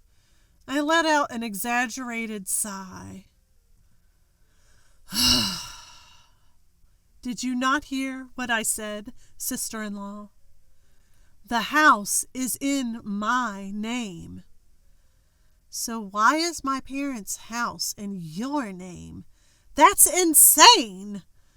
Because I bought it when father-in-law got discharged after his stroke. You bought it? Yes, father-in-law had become somewhat downhearted after recovering from a stroke. He'd lost confidence, having stepped away from his investments during the recuperation. That's when we started talking about restructuring assets. My husband can't act quickly. He's usually abroad for work. And if we left it up to selfish sister-in-law, she'd probably only take the assets that suited her. Father-in-law, how about we liquidate all assets into cash? That would make management easier. I suggested we convert all the assets to cash, making it easier for father-in-law to manage. That's when I purchased the family home, using savings from my single days and from my husband. By putting it in my name, I took on all the tedious procedures like property taxes. We let my parents-in-law continue to live there, so they could spend the rest of their lives in the home they loved. That was until sister-in-law messed it all up. What are you doing? Where are you? We left the house, just like you asked. Anything else? Don't mess with me. Where are Mom and Dad? They'd never allow this. Sister-in-law still seems to think her parents are on her side. It's almost laughable how naive her thinking is. Father-in-law and mother-in-law are with me. We sold the house, but we've arranged another one. Then I'm coming there too. That's not possible. You're blocked by father-in-law and mother-in-law, remember? They don't want to see you. I say it coldly. Sister-in-law seems taken aback, especially when I mention being blocked. You may not have noticed, sister-in-law, but father-in-law and mother-in-law heard that phone call when you told me to leave. Sister-in-law's face visibly pales. Her earlier bravado instantly deflates. She clearly had no idea they'd heard that call. Listen, can you tell Mom and Dad it's a misunderstanding? I'm about to have a baby. I need help. It's going to be tough postpartum. Sister-in-law changes her tune, suddenly playing the victim. That's when I play my final card. Why not ask the guy you've been cheating with for help? How do you know about that? The unbelievable thing brother-in-law told me about was sister-in-law's affair. We knew because the timing of sister-in-law's pregnancy coincided with brother-in-law's long business trip. Brother-in-law already had screenshots and other evidence of the affair. Sister-in-law had planned for brother-in-law to raise the child she was expecting with her affair partner. I gotta tell you, brother-in-law is pretty angry too. Wouldn't be surprised if you get dumped, I say in a half-joking tone. Then the phone abruptly hangs up. She's probably scrambling to call brother-in-law right now. Brother-in-law has already expressed his intentions to divorce and seek alimony. My in-laws are cutting off communication with sister-in-law and moving to exclude her from any inheritance. We're leaving our estate in the hands of Max and Emily, they decided. Emily's involvement has made it so much easier. The estate is just money now. It really simplifies the management and paperwork, they add. Father-in-law had recorded the call that angered them from halfway through. With the evidence held by my in-laws and brother-in-law, sister-in-law lost both her family and her share of the inheritance. A month has passed since. Sister-in-law and her husband Evan are now divorced. She faced indisputable evidence of her affair and was hit with a hefty settlement in divorce court. Apparently, she left the home she shared with brother-in-law, pregnant belly and all. Word is she gave birth alone and quietly, and now lives in an old public housing unit, raising the child by herself. Struggling to care for the baby on her own, she receives help from no one. Why is nobody calling me? I'm tired. I'm lonely. I'm broke, she laments. Rumor has it, even her affair partner abandoned her just before the baby was born. She hasn't been able to establish paternity or receive child support. Sister-in-law ended up living on temporary assistance for needy families while paying off the alimony debt. She has to find a job and support herself before she can start repaying her debt. When will sister-in-law ever be debt-free? If she'd truly loved and valued the in-laws, even with a child from her affair, she wouldn't have ended up alone. The child is innocent and is the first grandchild for the in-laws. If sister-in-law can genuinely apologize for her mistakes, both we and the in-laws are open to helping her. Today, I'm having tea with the in-laws in our new home. Emily, what's your take on the Willowbrook Mart? Well, I still think they will rise. What's your opinion, father-in-law? I'm inclined to think they'll go up, but I can't be sure. Father-in-law was looking puzzled when mother-in-law peeked at the papers. Oh, talking about Willowbrook Mart. They're really popular right now for their new desserts, she said, laughing, and we both chuckled. Your mother-in-law seems to know more about the stores than we do. Having mother-in-law check out the stores of companies we're interested in investing in is a good research strategy. It's not about the money. I genuinely love these wonderful in-laws. Ever since becoming estranged from sister-in-law, I've been free from her influence. With my expertise in asset management, I've been able to alleviate the in-laws' concerns for their retirement. As I await my husband's return, my days are filled with peaceful smiles. Hey, Nellie, do you even realize what you've done? How could you neglect your duties as a wife and burden Sal like this? You're the worst wife ever. I'll teach you a lesson. Mother-in-law, there's a reason I left. I don't care. We've decided to move to a brand new beautiful apartment. If you want to live with us, I'll tell you where it is. Mother-in-law probably still doesn't know the whole story. I thought this might actually work in my favor. No thanks, I'm good. Huh? My name is Nellie, a 35-year-old office worker. I've been married to Sal for 5 years. He's currently 40, so there's a 5-year age gap between us. I've always been attracted to older men, and I fell for Sal because he's so calm and kind. Our relationship progressed smoothly, and we got married. Our married life was pretty good. But a few months ago, I could see the end of our peaceful life. I've been laid off. What? Sal was suddenly laid off. The company was struggling due to an economic downturn. I never thought Sal would be laid off, especially since he worked for a major corporation.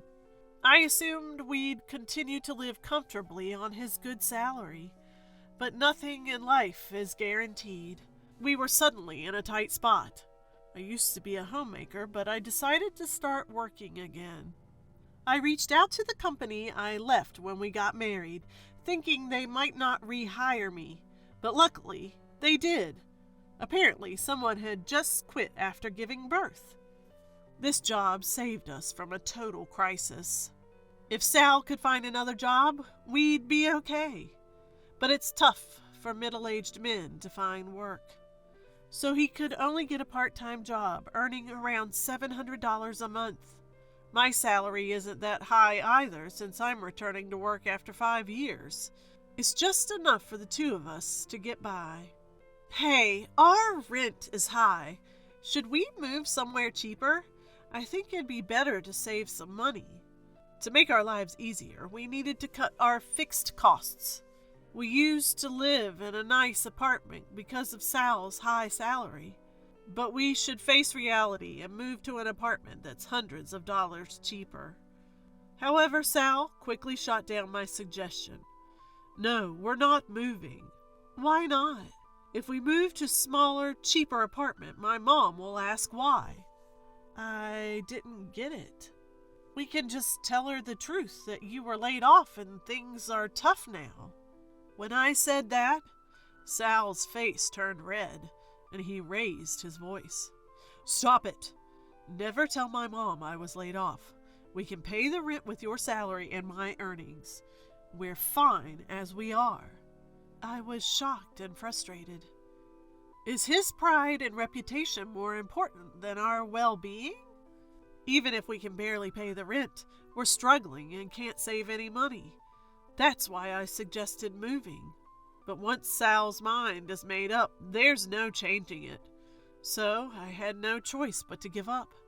Our tough days continued, and then Sal said something unbelievable to me. Hey, is this all we're having for dinner today? We used to have more dishes back in the day. Are you slacking off now that you're working? You should balance things better. I was so frustrated by my husband's words that I snapped back. Times are tough, you know. I'm doing my best with both housework and my job. We have to cut back on food expenses because someone insists on living in this place due to their pride. Or maybe you could earn more. That'd be nice. When I made that provocative remark, my husband lost it. What the hell? Don't throw that in my face. Just watch. I'll get a job at a better company and earn more than you. That's my husband getting angry like that. He can be so tedious, but if this lights a fire under him, maybe it's for the best. However, the reality was that he couldn't find a full-time job and had to settle for part-time gigs. He wasn't studying or getting any certifications. He was just working part-time. Every time he went for an interview, he felt disrespected, especially by younger interviewers. Eventually, he gave up job hunting altogether. It was disappointing, especially after he had so passionately declared he'd earn more than me. But my problems weren't just with my husband. It was my mother-in-law. Mother-in-law is the person who does not hesitate to call me even though I am at work. She had already called over 10 times just this morning. When I called her back during my lunch break, she started yelling right away. Pick up the phone immediately when I call. Mother-in-law, I've told you I'm at work, right? I don't care about your little job. My calls come first. Ever since my father-in-law passed away a year ago, she's been calling me incessantly. Most of her calls were about checking if I was supporting her son properly. And now that she's heard I've started working, she's been calling even more frequently during my work hours. So, have you talked to Sal about it? I haven't heard back from him. I'm sorry, but moving in together is difficult right now. I don't care about your opinion. There's no way Sal would oppose it. Well, he's also finding it a bit challenging. Plus, we're financially tight right now. That's impossible. Sal works at a big company. He must be earning well. I always find myself at a loss for words when she says this. My husband asked me not to tell her about his layoff, so I can't tell her the truth. She probably thinks I'm lying about our financial struggles. Her calls are relentless, not just during work hours, but also when I'm at home. Look, a wife should prioritize supporting her husband, and valuing your husband means valuing his mother. You haven't visited us in a while. You should come over. But I'm exhausted from my full-time job, and my husband's part-time job even takes up some of his weekends, so we hardly have any days off together. So, our days don't match. Sorry, both my husband and I are so busy that it's hard to coordinate our schedules. I don't care about your convenience. Besides, Sal is off on the weekends, right? One of you can come over. Mother-in-law seemed quite frustrated and kept pushing. I was about to reach my limit and decided to tell her the truth about my husband. Well, my husband is working on weekends too. What? What do you mean? Actually, just as I was about to spill the beans, my husband, who had been lounging on the sofa watching TV, rushed over and grabbed my phone. Mom! Sorry I haven't been able to visit lately. I'm working on a big project right now and even working on weekends. I promise I'll come to see you once things settle down. With that, he hung up and handed my phone back. Why did you do that without asking me? Why were you about to tell my mom everything? We should just be honest? She'll keep misunderstanding and nagging me forever. I don't want her to know. Just drop your silly pride for once. Shut up. You've been living off me and now you're talking back? He stormed off to his room. Life was already stressful, and on top of that, I had to deal with mother-in-law's snide remarks and my husband's selfishness. He always said his part-time day job was tough and never did any housework. He wasn't working full-time, just working on the weekends and maybe once or twice during the week. I wish he'd either find another job or at least help with the chores. Or I want you to remember housework and take the initiative. He's not pulling his weight, and I'm the one earning more, yet he complains about everything. I decided to leave home for a while. I went back to my parents' house for about a week to make him realize the difficulty of household chores. I had told my parents everything about our situation. They kept saying, "You should get a divorce." But I didn't want to give up so easily. We had been married for 5 years, and it was a love marriage.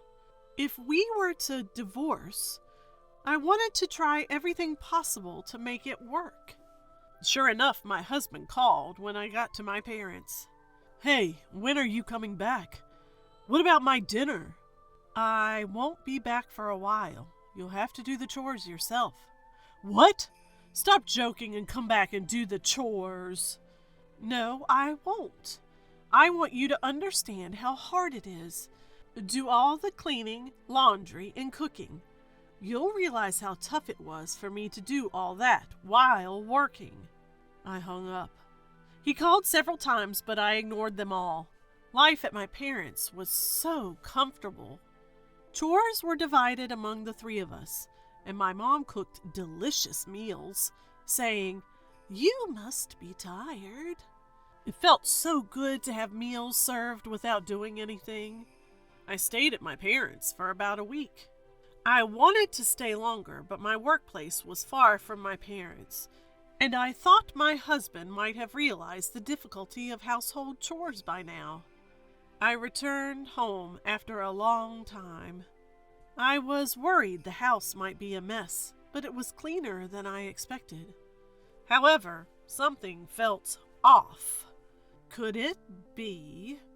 I checked my husband's room and noticed his clothes and suitcase were missing. He must have gone to mother-in-law's. I called him. "What do you want now?" "Where are you?" "At my parents' house."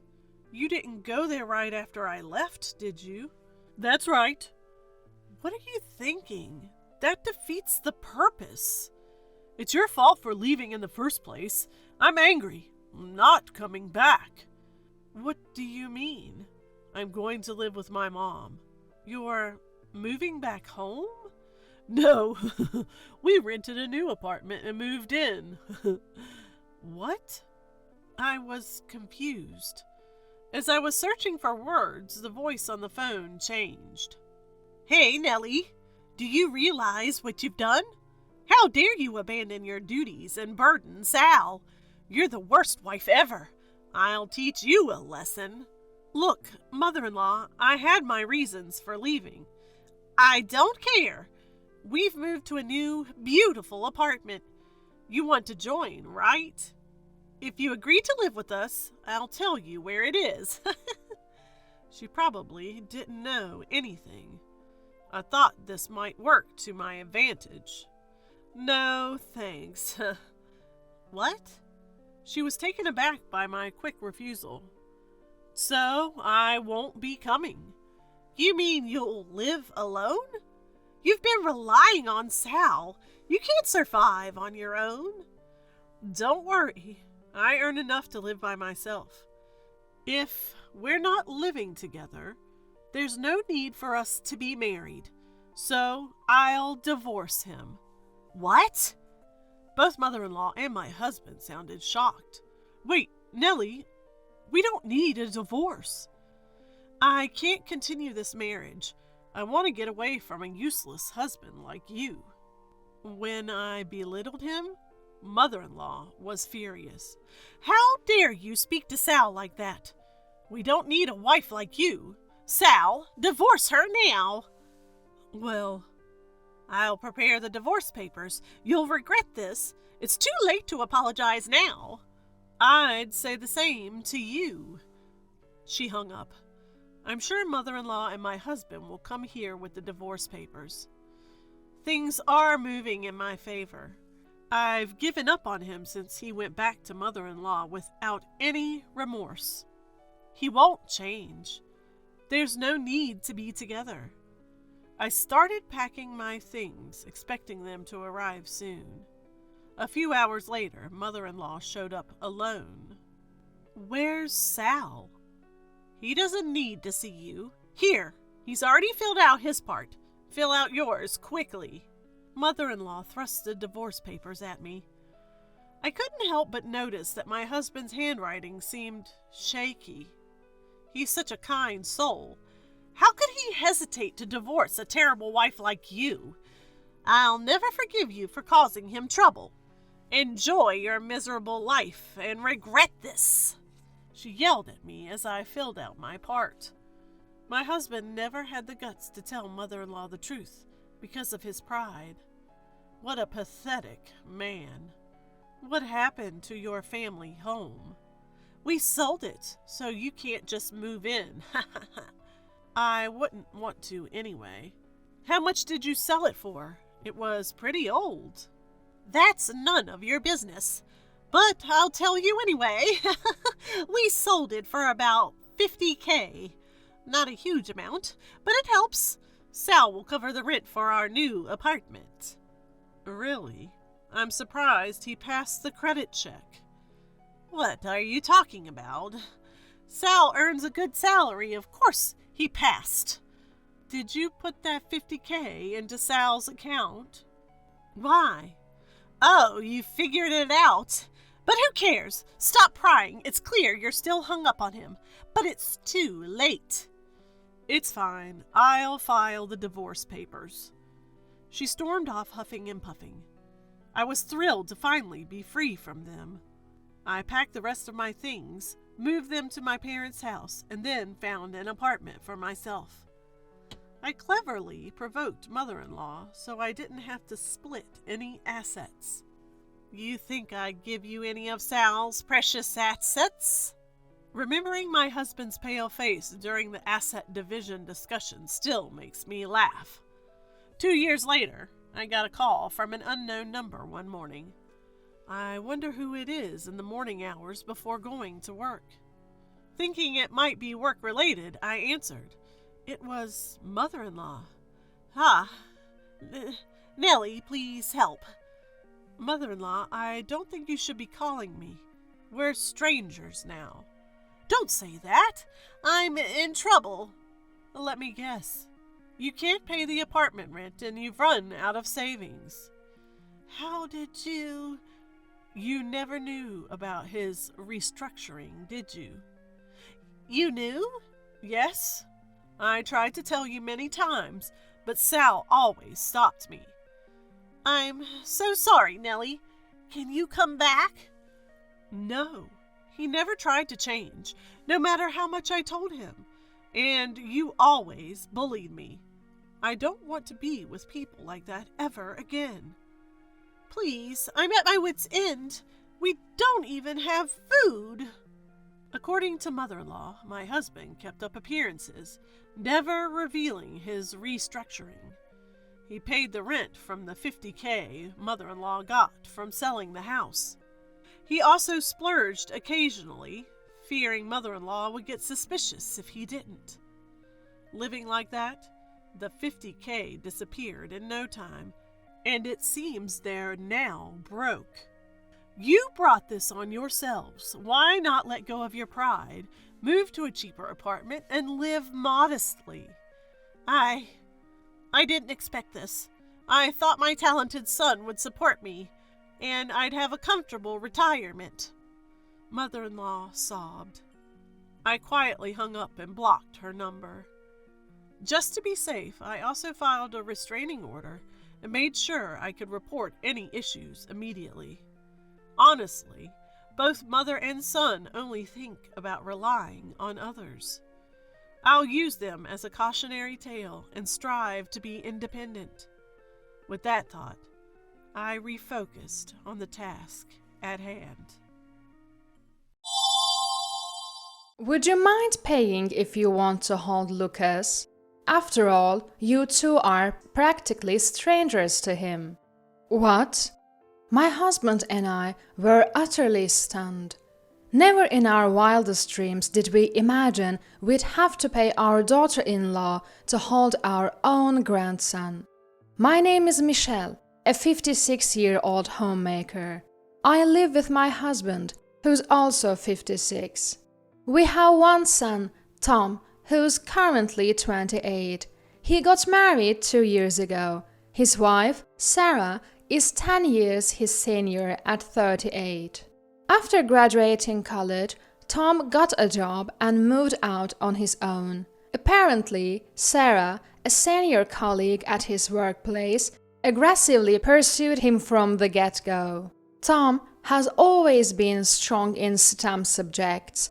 Throughout high school and college, he was immersed in them. Shy and reserved by nature, he had never dated a woman before. Suddenly, pursued by an older woman at work, Tom was initially reluctant.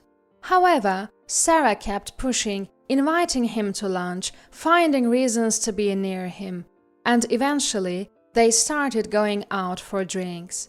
Things escalated quickly from here. When we heard that Tom was marrying a woman 10 years his senior, my husband and I were shocked. But it was Tom's choice, and considering his reserved nature, we thought maybe it was a good thing to be led by an older woman. As wedding preparations progressed, we encountered some surprises. Sarah insisted on changing outfits 5 times during the ceremony. Of course, it was all Sarah's idea. Tom, not one for the spotlight, wasn't thrilled about even having a wedding. But Sarah had her dreams, and one of them was those 5 outfit changes. "It's a once-in-a-lifetime wedding. I won't settle for less. A bride is like the star of her own fairy tale, you know. Tom needs to make all my dreams come true." Faced with this, Tom felt he had no choice. The wedding ended up costing much more than anticipated, draining most of the savings Tom had accumulated since started working. During the 5th outfit change at the reception, a male relative whispered to us, "I've never seen a wedding with so many outfit changes. Tom's pretty much wrapped around her finger, huh? He's in for a tough time." I could only laugh. But his words echoed our own thoughts. People complimented Tom on his beautiful wife, but she also seemed quite proud of her beauty. As parents, we couldn't help but worry about their future together. 2 years post-marriage, they had a baby boy. It had been a difficult birth, but we were thrilled when the baby arrived safely. The day after the birth, we rushed to the hospital. Outside the delivery room, Tom seemed restless and uneasy. "Tom, congratulations! That's wonderful!" "Ah, yeah, thanks." "I can't wait to meet the baby. Mind if I come in?" "Well, about that..." "What's the matter? Something wrong?" "No, it's just Sarah's really tired right now and doesn't want visitors." "What? So we can't see the baby?" "Oh, no." "Alright then. No choice, I suppose. I'll take some photos and send them to your phone." "What about Sarah's parents?" "They came by earlier." "So they got to meet the baby?" Yeah. "So we're the only ones who can't. Can't you let us have a peek? Just a quick one. It seems like blood relatives and in-laws are treated differently. Sorry, but could you leave for today?" "Fine." Tom looked really uncomfortable. Likely, Sarah had asked him to decline visitors from inside the hospital room. Disappointed, we had no choice but to head home. Our son sent us a photo of the baby. Such a cute sleeping face. Seeing it made both my husband and me even more eager to meet the baby. I'd love to hold my first grandchild in my arms. I timed it around Sarah's and the baby's discharge and called my son to arrange a meeting. But we didn't get a favorable response. Sarah would be taking the baby to her parents' home for a while, so it would be difficult. So we waited for the day Sarah would return to their apartment from her parents' home. The baby was named Lucas. Finally, the time came for Sarah and Lucas to return after receiving postnatal care at her parents'. We got our son to agree, and finally, we were going to meet our grandson. We bought clothes, baby gear, and toys for Lucas. On the day of the visit, we went to our son's apartment. Hello, may we come in? Upon entering, we saw Lucas on his baby bed.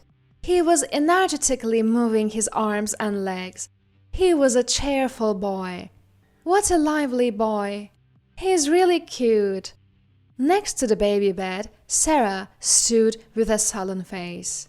Could I hold him for a bit? Sarah remained silent. Then Tom spoke. Mom wants to hold Lucas, is that okay? My son repeated my request to Sarah.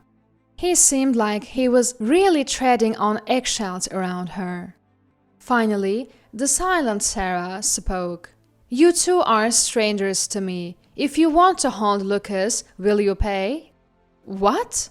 We were frozen in disbelief. Strangers? Yes, I married Tom, but you are strangers to me and to Lucas. I don't want him casually held by just anyone. If you insist on holding him, I guess we'll have to set a fee. A fee? But Lucas is our grandchild. Exactly. And Sarah, didn't your parents get to hold Lucas? Of course, they're my parents. In that case, we should also… Look, I'm talking from my own perspective here. I married Tom, not the two of you. You're complete strangers to me. What if you drop Lucas or somehow get him sick? How are you planning to take responsibility? Responsibility, you say? I'm on maternity leave now, but I've been with my company for years, always managing risks. To let a newborn be held by complete strangers who have no intention of taking responsibility is naive, don't you think? Sarah's condescending tone left us, including my husband, dumbfounded. People with your mentality wouldn't last a day at my company. Also, just because Tom and I married doesn't mean we're all suddenly a family. I like to keep boundaries clear. Do you understand? Sarah gesticulated with us as she told us. Sarah animated gestures as if scolding subordinates. She seemed not only good-looking, but also very confident in her long-standing career. She probably talks like this at work too. You could easily guess what the power dynamics between her and Tom, who was 10 years younger, must have been like in their workplace. That hierarchy seemed to have transferred to their marriage. Tom looked surprised at Sarah's words and gave us an apologetic look. But he couldn't muster up any words to counter her. Let's just go. All right. And so we left Tom's apartment without even getting to hold Lucas. We had our concerns before, but we never thought it'd come to this. We realized Sarah wants nothing to do with us, and Tom seems completely controlled by her, unable to voice his own opinions. It's harsh to call us strangers, isn't it? Yeah, I never thought we'd hear something like that. Pay money if you want to hold your grandson. But Lucas was so cute. He was. We had this conversation on our way home. Even after we got home, we couldn't stop talking about what had happened. We concluded that there is no other choice but to let go of our hopes. Obviously, in an ideal world, we'd get to hold our grandson and have a good relationship with our son and daughter-in-law.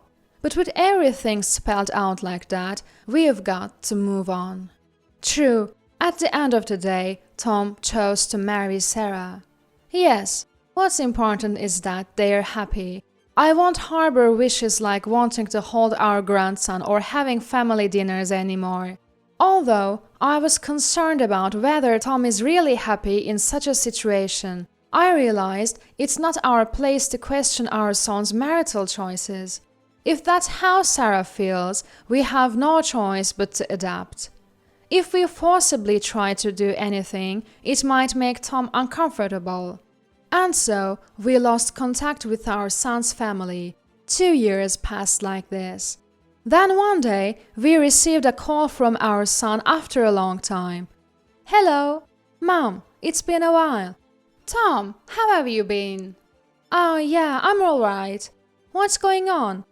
Well, Sarah and I are thinking about moving out of our apartment and buying a house. Oh, really? Yeah. So, I was wondering if you could help us out financially. What? I listened as Tom explained the details.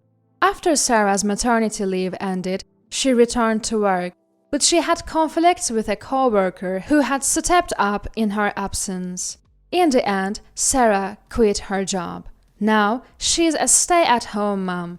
After that, Sarah seems to have met other moms through her children. Sarah made some mom friends and got inspired by one of who lived in a house, not an apartment. She got excited about moving into a better home. After some house hunting, Sarah fell in love with a newly built home.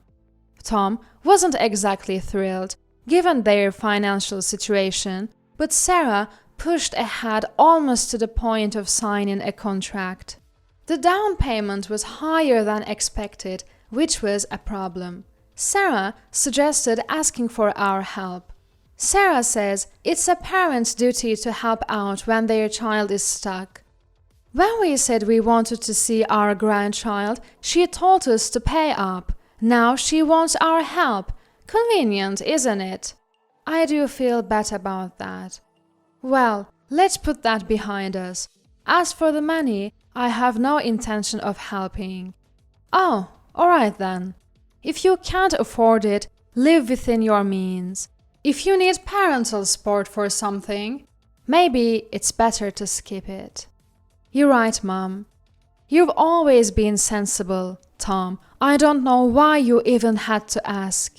I guess so. Sorry for the awkward request. More importantly, are you happy right now? I'm not sure. Tom ended the call. The next day, the doorbell rang. My husband was out and I was home alone. Sarah showed up. Tom was with the kids at a nearby park. I needed to talk to you, my mother-in-law. What is it? Tom said you won't help us financially. That's correct. Don't you think that's harsh? Your own son is asking for help. The house will be under his name. He is the breadwinner. How can you ignore him? Isn't that too cold? I was taken aback for a moment when Sarah barged into my house and started giving me a piece of her mind. Just my luck, my husband isn't home. It's just me. I braced myself, realizing that I had no choice but to stand my ground. Sarah, what gives you the right to walk into this house? Huh? Weren't we total strangers? Sarah froze, locking eyes with me but saying nothing.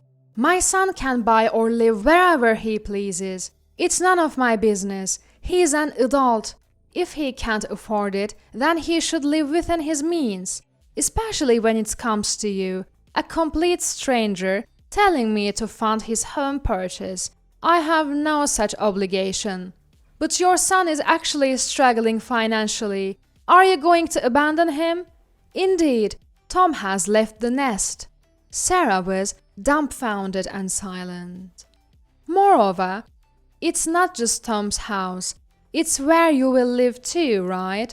Why should we help someone unrelated like you? Shouldn't you be asking your own parents for help? My family can't afford to help right now. Then you should give up on buying a house and stay in your current apartment. At this, her face turned red and she looked furious. Isn't it a parent's role to help out at times like this? Sorry to disappoint. It's different from your ideal, just like you're different from mine. What? Are you saying I'm not your ideal daughter-in-law? How rude! You've been rude too. Remember when you told us to pay up if we wanted to hold our grandchild? How dare you say that to your in-laws? I'm not really matched with my husband, am I? What? I rushed into marriage because I was 36 and desperate. I married Tom because he seemed obedient. To be honest, any groom would have done at that time. So, I think he should be grateful that a high-level woman like me married an average guy like him. Wow, you actually said that out loud. Don't you agree? It's a miracle that a woman like me is married to a man like him. That's why I believe it's natural for me to live in the house of my dreams. So, you wanted to brag about owning a home? So what? Isn't that normal? Yet here we are. Tom can't even make the down payment. I told him to ask his family for help, but everyone's so useless. Just then, Tom walked into the living room. Tom, when did you... Were you listening this whole time? Yes, I was curious about what was going on because I heard loud voices. I've been listening at the front door. So that's why you married me, Sarah. Sarah was visibly startled when Tom burst into the room. Tom's previous look of confusion was gone. His eyes seemed calm, but there was a distinct undertone of anger. Mom, could you play with Lucas in the other room for a bit? Sure. I took Lucas into the adjacent room and closed the door. This was the first time I was directly interacting with Lucas. Voices from the living room started filtering through the door. I've reached my breaking point. Breaking point? Do you mean what you said earlier? Who do you think you are? What's with that tone, Tom? You think it's okay to speak to me like that? Enough. What?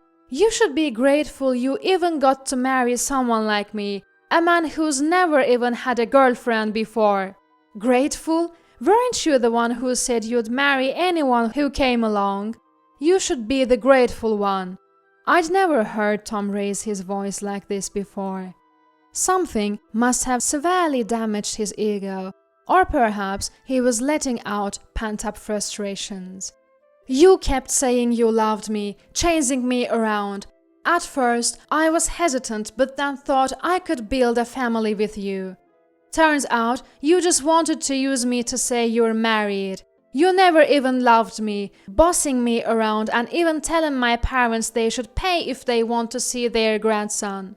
And now, you want them to help us buy a house. Knowing all this makes everything seem ridiculous.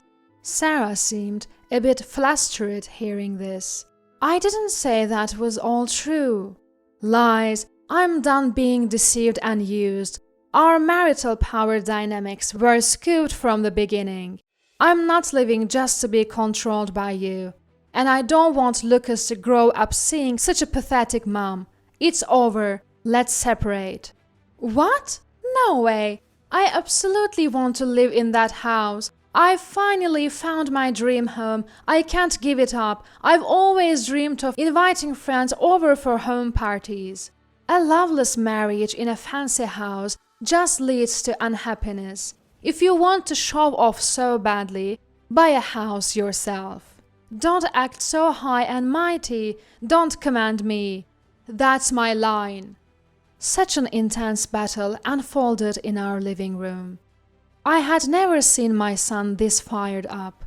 Later, it turns out that Sarah had been having several affairs with her former boss. She would sneak out during the day to meet him while leaving Lucas at her parents' home. Learning this, Tom was completely dumbfounded. She was the kind of woman who had a lot of pride, but she was also had a weakness for men who complimented her looks and treated her as if she were special.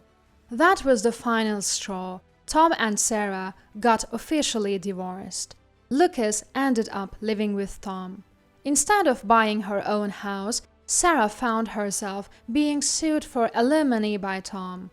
She did manage to find a job after some job hunting, but couldn't get along with people, so she quit. Now she seems to be bouncing from job to job. Her looks, once her pride, now seem to have faded away. Since Tom was busy with his work, my husband and I took over caring for Lucas completely. Mom, I'm really sorry for all the trouble I've caused. I should have been more careful in choosing a life partner. That's okay. Everyone makes mistakes, but we all have to cooperate to raise Lucas well. You're right. I'm just glad to see you've become such a responsible adult, Tom. You think, You're a much more reliable person now than when you just listened to whatever your wife said. If Lucas grows up seeing a father like that, he's bound to turn out to be a fine adult as well. And so, we live happily as a family of 4, my husband, my son, Lucas, and me. I take great joy in being able to help my son and grandson. Tom is still young, and I secretly hope she meets someone who truly loves and supports him, and, of course, cherishes Lucas too.